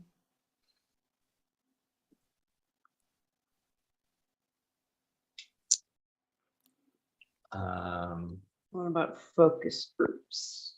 So town hall meetings, Everett has said E, which was discuss data and trends with the public. Focus groups. Maybe develop specific plans for a problem, possibly. Or explore issue in depth. Identify, yeah. Explore issue, the focus group explores it more in depth. And focus groups, we always gather information if you're trying to market something. Yeah. Yeah, in the planning world, I often did focus groups with, like when I was doing library planning, say I would do focus group with teachers, with parents, with, literacy folks. So I was really trying to, I kind of agree with Paul here, explore the issues in depth, and that was a way to, these are people who are kind of experts in this, in the needs, or they're the experts, or they have, or they're the users of it. And so it's easier to explore it a little bit more in depth than just, I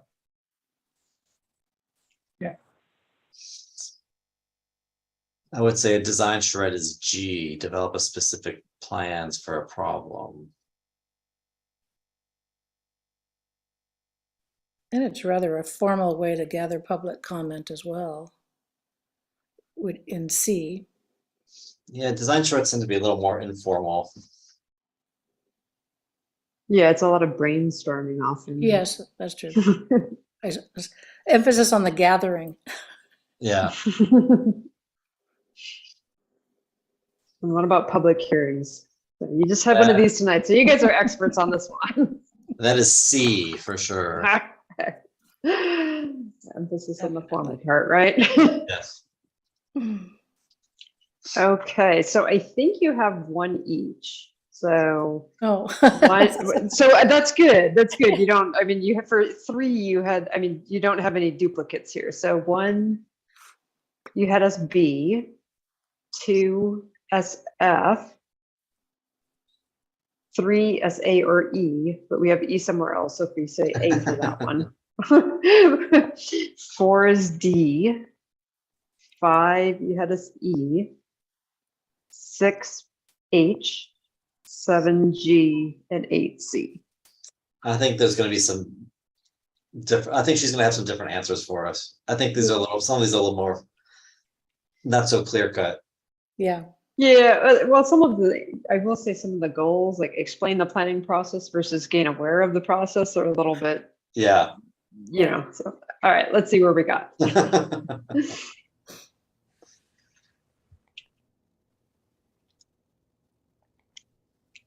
Thank you for joining me in this important course on working with the public. Public input creates that engagement and that buy-in, and at the end of the day, it makes the plan more relevant.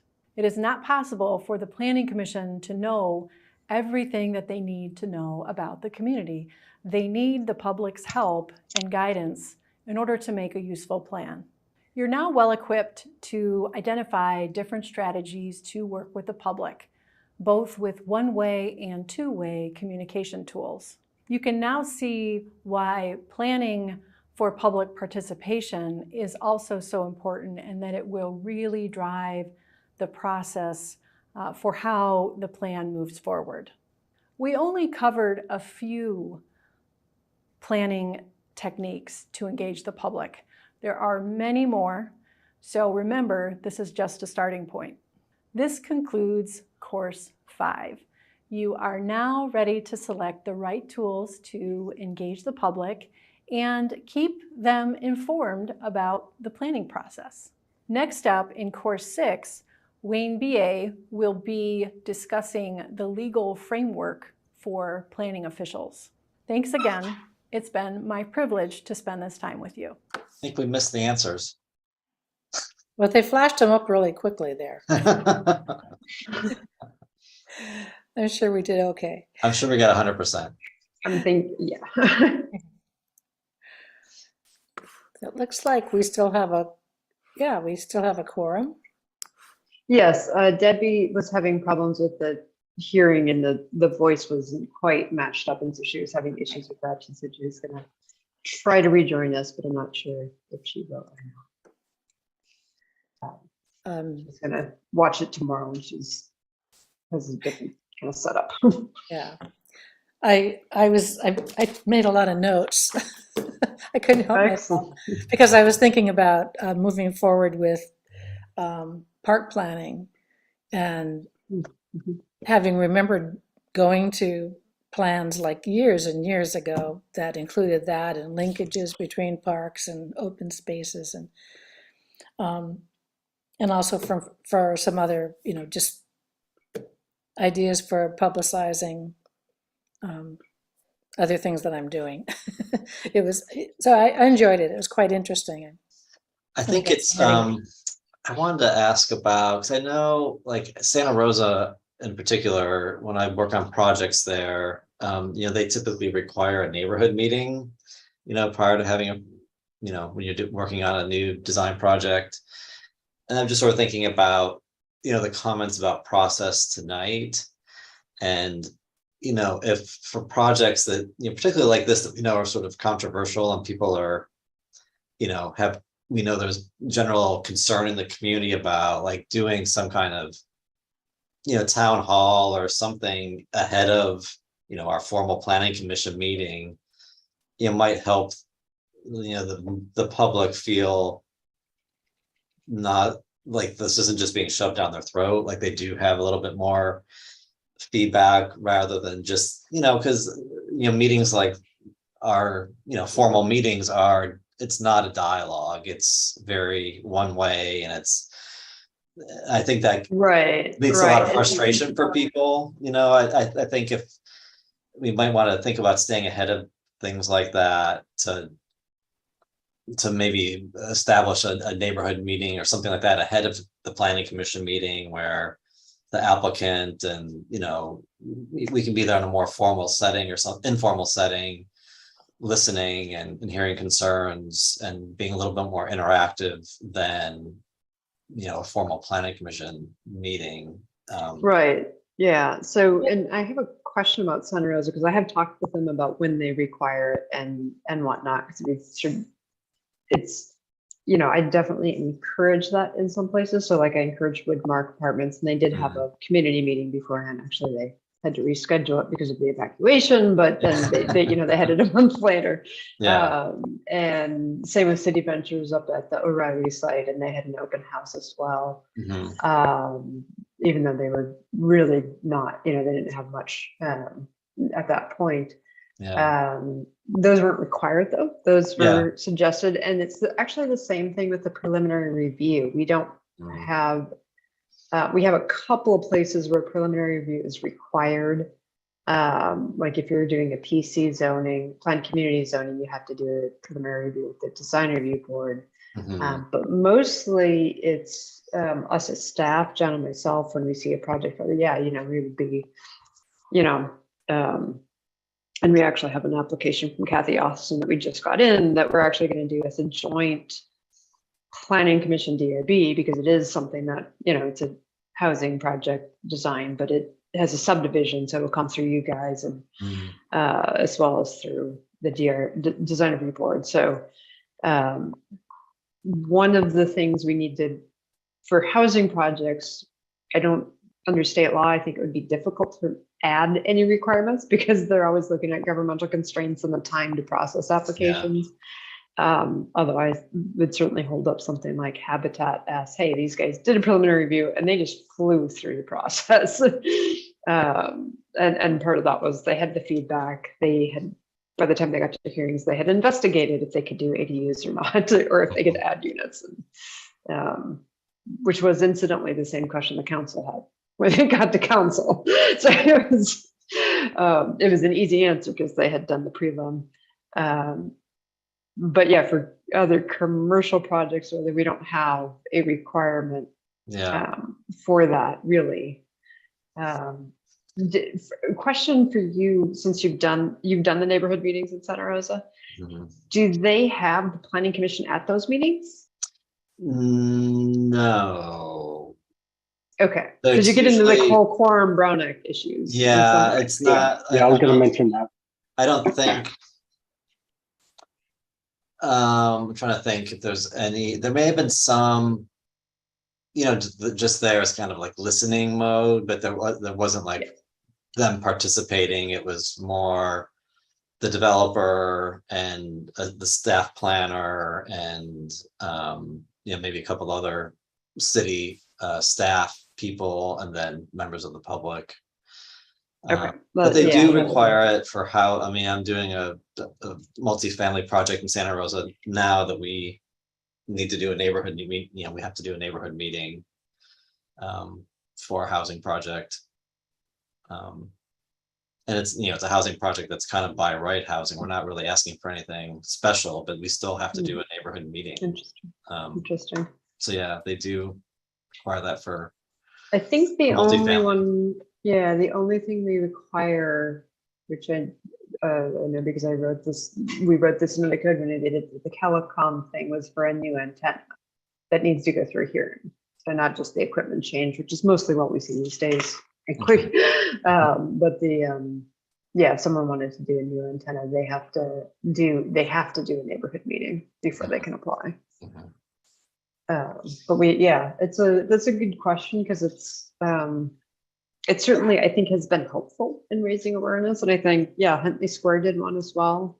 I think it's, I don't think it needs to happen for every single project, but I know, like those Huntley Square, was going to be controversial. Woodmark, was going to be controversial, especially the bigger ones, are going to be controversial. But even, we knew like this thing tonight was going to be controversial with the neighbors. And again, I just think people feel like they're a little more heard in other settings than they are in these more formal meetings. I think people feel like, it's just a done deal by the time it gets to this point, and there's really nothing they can do to change anyone's mind or so anyway, just something to think about. I don't know if we want to formalize it or just kind of.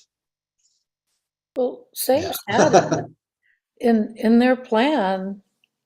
I remember when they first came up and they were looking at this spot down at Public Works, they were, they had a lot of meetings. And so, and then once they moved, they had more meetings again. And there was supposed to be a monthly time for neighbors and things to come and address issues when they came up. And I don't know whether they were continuing to do that, but I think that was one of the things they were planning to do. And it seems like they were Yeah, smart and they did in doing have that. they did or they do hold those, but I think it's become more for the residential community there, not and the neighbors aren't attending so much. But I believe they Yeah. did have that. Yeah, they were going to have a place, a time and place for the neighbors to comment and to meet as needed about things. So it's a little surprising that they didn't, or maybe they did, or maybe they're just always up against the same group of people complaining. So they already know that, and can't take any more input or they'll fall over, after a Yeah, while. one thing we might consider is like for the park issue, right? Because we were talking about the fence, for the duck pond. The next thing I know, I'm reading people saying they've decided they're taking that fence down. And it's like, whoa, we haven't done that. We just talked about the possibility. So something like that where you got so many stakeholders there. You got the neighbors, you've got the school, you've got, and we think that we're including them. We hope we hold a meeting and we think we're including them, but it's not really, Paul, as you're saying, it's not really a public forum. It's more like, okay, we're going to give you 3 minutes and then we're going to talk about it. Something else might occur to you, but now you can't comment on it. So something like that to head it off at the pass, because it's still, well, I guess it doesn't surprise me that you go through the routine. Karen, Terry, you follow the procedures. You inform neighbors. You let them know, and it never. There's always going to be people that are like, "Well, I didn't know about this. We just heard about it."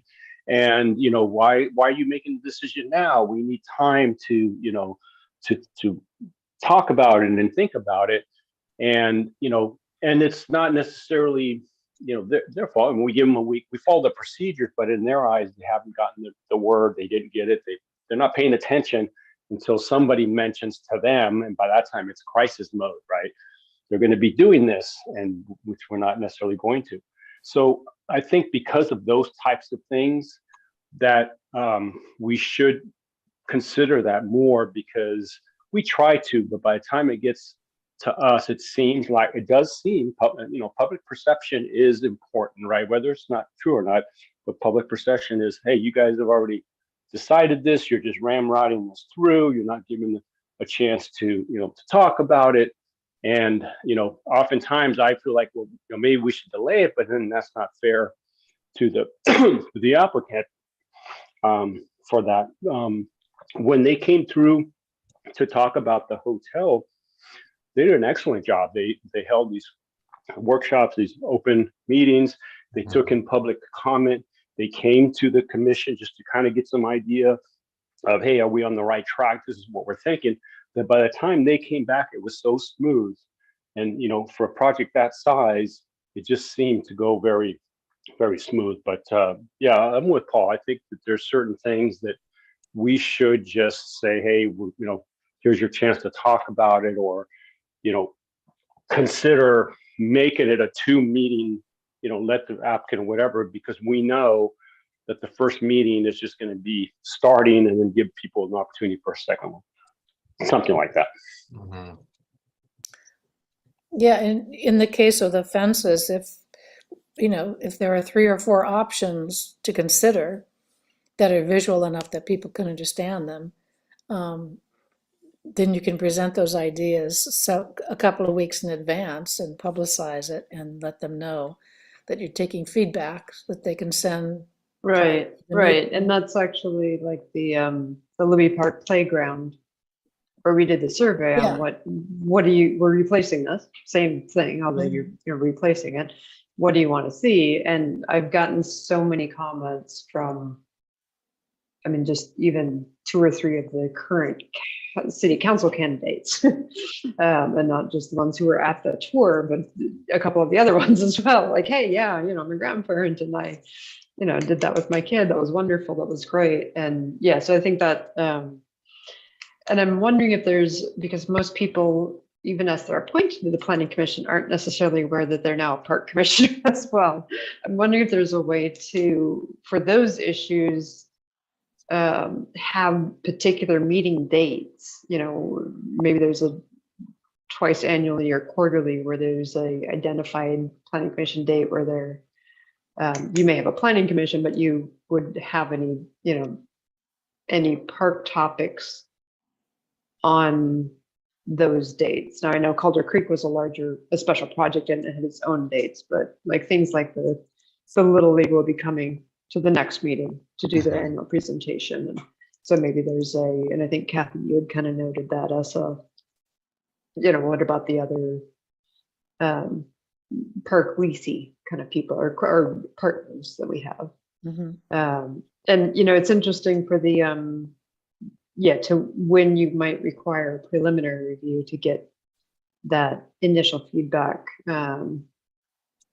Everett, that you're talking about. That is something that I think would be helpful to talk about. You know, the last place I worked, we had the ability to do a study session and or just go straight to a hearing. That was actually a design review process, but and we, you know, we made it clear, because I do encourage everyone with a more complex project to do the preliminary review. I tend to make it clear if, hey, you know, right now I tend to make it clear that, hey, like, you know, they haven't done a preliminary review. You as a planning commission, if you haven't had a preliminary review, you shouldn't feel, and I think that's actually what was in this session, you shouldn't feel the need to rush a decision. I mean, certain things are no-brainers. As you've seen, you've had plenty of Spirit Works wants to increase the capacity, 5-minute use permit kind of things. And we don't want to make the process onerous for those types of things that are, and I think our job as staff, John and myself, is to try to identify the issues that have more complexities. And what our code does have right now is if you have a building larger than 10,000 square feet or more than 10 units, it requires a 30-day notice in the big blue intent to develop, notice of intent to develop sign. If you were to very quickly want to do something, I would say that's maybe the metric for requiring a prelim review too. And obviously that's something that would be a code change, an ordinance change, but that would, you know, that would be the starting point for that discussion in my mind. If you all want to think about that, and we can, Kathy and I can talk about if it makes sense to agendize something like that in the future. Yeah, it does make sense. And because oftentimes it seems like we do feel like the pressure to, okay, we need to make a decision, or if we continue it, it's kind of puts us in a position of, okay, well, we're not going to have public comment at the second meeting. And that's not necessarily right either, because, you know, people are coming and they just kind of heard about it. They want to, you know, be able to talk. So I think it, you know, it helps to continue that and to know ahead of time and have that open as a possibility, rather than make it seem like when the suggestion is brought up, hey, should we continue this, that it's like, whoa, no, you know, we shouldn't. We didn't make a decision. We shouldn't drag this on. So have it be more open-minded that way, as a, you know, as a possibility ahead of time.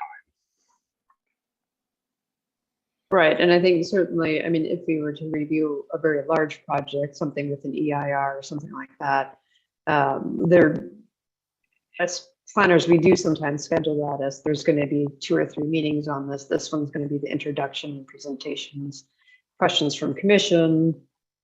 The next one, or, you know, you might have public comment as a part of that, but you might also have public comment later on, because now they've just seen this information and they can study, you know, the general public can understand it at that different level, and then come back and have a second hearing that is public comment, and a third public hearing that's deliberations or something. You know, there's certainly, I have seen that for very large projects.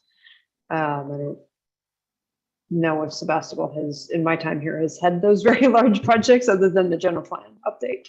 Yeah. Or, you know, the city projects that we've done, like the local hazard plan and the climate action framework, where we've done that kind of throughout the process to have those, and that's sort of that, a little bit more of that participation process where we're we're almost using the planning commission meetings not as a public hearing, but as a presentation and dialogue, like the Calder Creek and the local hazard plan, where there's time for public input. Yeah. No matter where you come in on the process. But it's still like those meetings are always, the public input is you get your 3 minutes and then it's still not really a dialogue or a back and forth or anything. It's very, just tell us what you say and then move on to the next one kind of thing. Well, if we work on updating the park master plan, that would be the time to have those meetings and draw those sketches and send out those surveys. Yeah. Spend some money. Yeah. Excellent.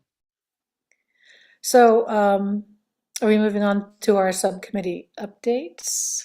Yes, I think so, unless anyone has any other comments or questions on the presentation. Thank you. I'm glad thank you, Commissioner Fritz, for suggesting that at our last meeting, that we put it on there, make some It's time getting for kind it. of late, but Moving on to subcommittee updates, I still have my notes from the Libby Park tour, and I haven't typed them up, but I will.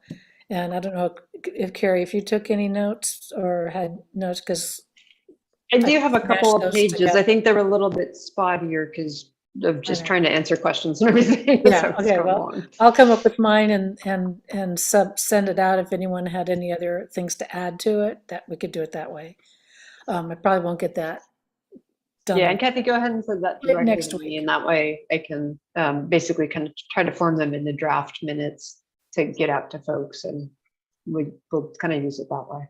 I'll add my comments to yours. Okay, and just for me, for my purposes, that's just how I organize my thoughts and move forward, if things do move forward, so it'd be my working report that I would give you. That's perfect. Any other subcommittee updates? That compost giveaway was from the Climate Action Committee's project.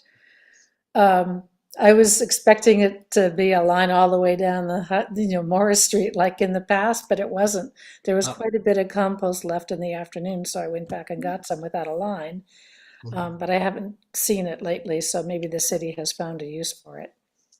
Yeah, well, I know they do have it there, so that if there is extra, it's okay to stay there, and yeah, either Public Works will use it or they'll let people come and pick it up as needed. Yeah, so it's still okay to come pick it up. You're not stealing it. It's there for the public. So, Right? yeah. Okay, Yeah. because I've been telling people about it, so I think it's okay to just go take it. But Yeah, although I don't know if there's any left. So yeah. we did actually have a subcommittee meeting today on the design guidelines subcommittee, I guess it's called. So we're kicking off a new phase of objective design standards for SB 9 and SB 35 projects. That was good. I'm actually excited working with Opticos. I like their approach and some of the graphics they talked about, and I think they seemed like a good fit. Right. I'm glad to hear that. And yes, definitely send in addresses, and I will open this up actually to the other commissioners too. One of the things we're looking for is examples of sort of good urban design. So, if there's a development that you really like, or there an aspect of a development you really like, how they handled parking, how they handled I think the Habitat came up as a project that was a really good way of, making that frontage and making that transition between the more commercial and the smaller.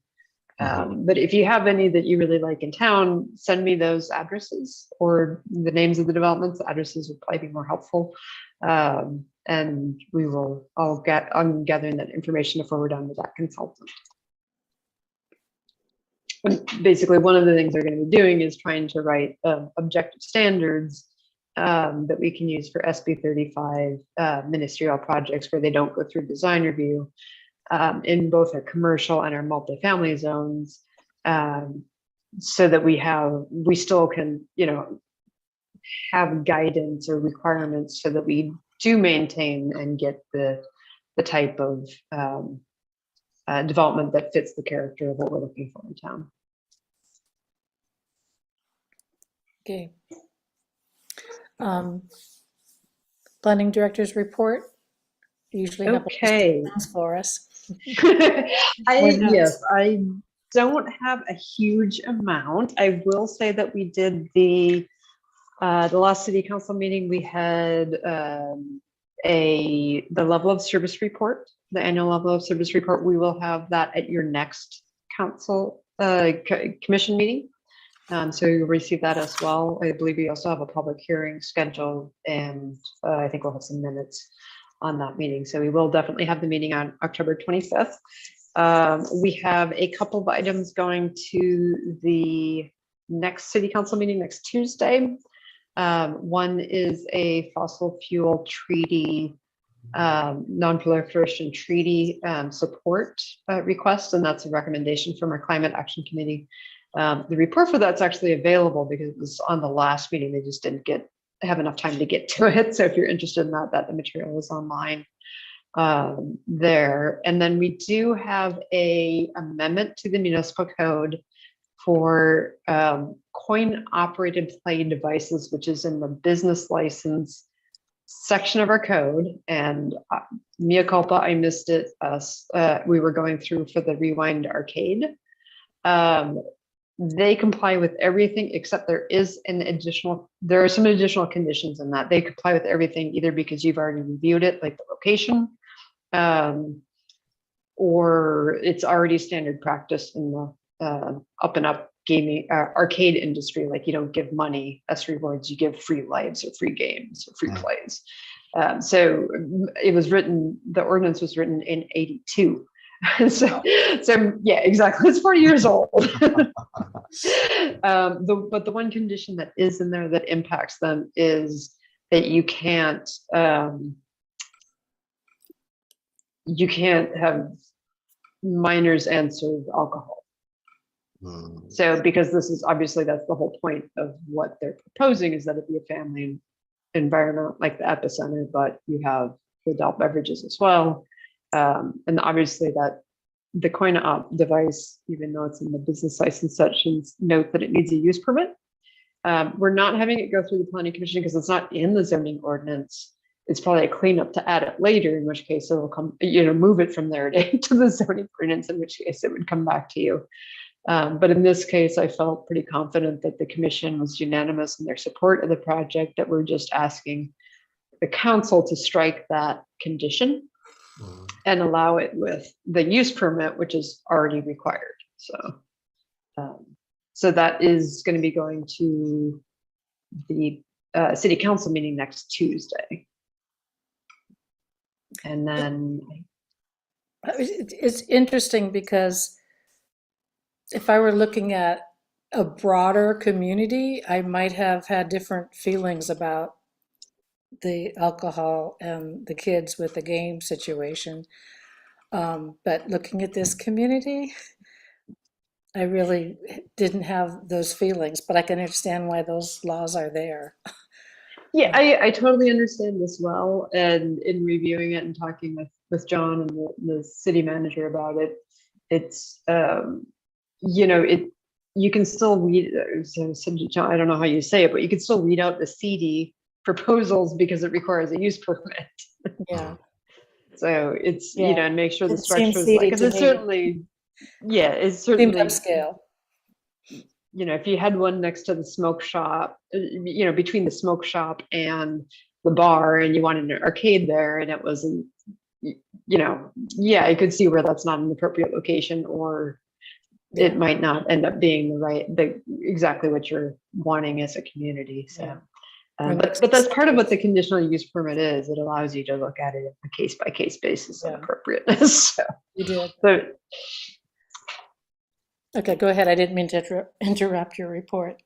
oh, no, that's the Climate Action Committee has a meeting tomorrow. They will be discussing potential REACH code recommendation to council on how to go about doing that, and if they're wanting to do that. My understanding is that they're kind of looking at probably waiting for the California code to go there. They are recommending that we adopt tier 1 of the Cal Green codes, which is what we used to have in we still generally apply it, but it needs to be recodified with the new building codes that we're updating. And then they're also starting to work on their work plan, which will be prioritizing the climate action framework. There's a lot of actions or potential actions in the appendix. And so they need to kind of do exactly what we did as a planning commission and say, except they don't have the initial prioritization that the general plan had with the ABC, short-term, long-term. They have ongoing and they have departments assigned out.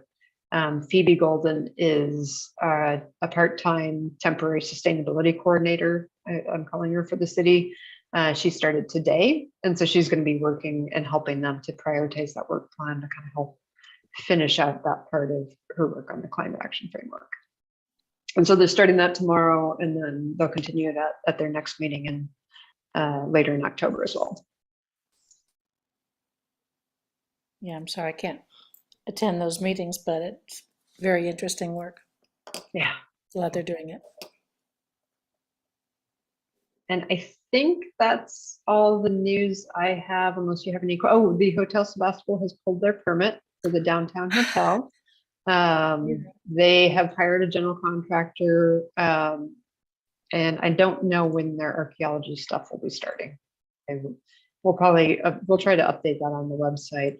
The city is getting a new website. I think it's probably about a month or so off. It looks like it's going to have a map with larger development projects kind of pinned on it. And then instead of having a separate project page where it's just a big long special projects page that we have, where it's just a big long list, you'll actually be able to see it visually, which I think will be helpful. And that'll be public projects, so like Calder Creek or the First Street water replacement, what's going on over there, you can kind of figure that out.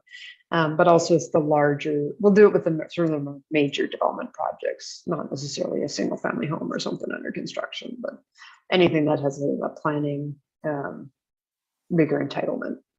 And then John has been working on the e-permitting, and it looks like we're probably going to be going live with that around the first of the year. We have some, we are actually going to try to be uploading and migrating a lot of our electronic permit information up to that, get folks trained with the testing, and most of those perks are worked out. So that's been a huge list for him. And that is close to being available. And we'll do a quick, I'll have them do a quick overview for the Planning Commission when it is ready, so that you all know how to use it and what it looks like. Yeah.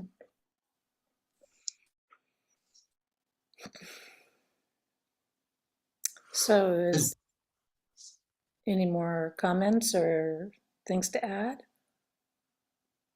Questions? Thoughts? I just can't believe the hotel's finally, well, it says it's finally coming. We'll see. Then I guess we can adjourn the meeting until October 25th. Our next meeting. Okie doke. So we'll see Good you all night. then. Good Thank night. you, everybody. Bye-bye. All right, thank you. Good night. Good night. Good night, Linda.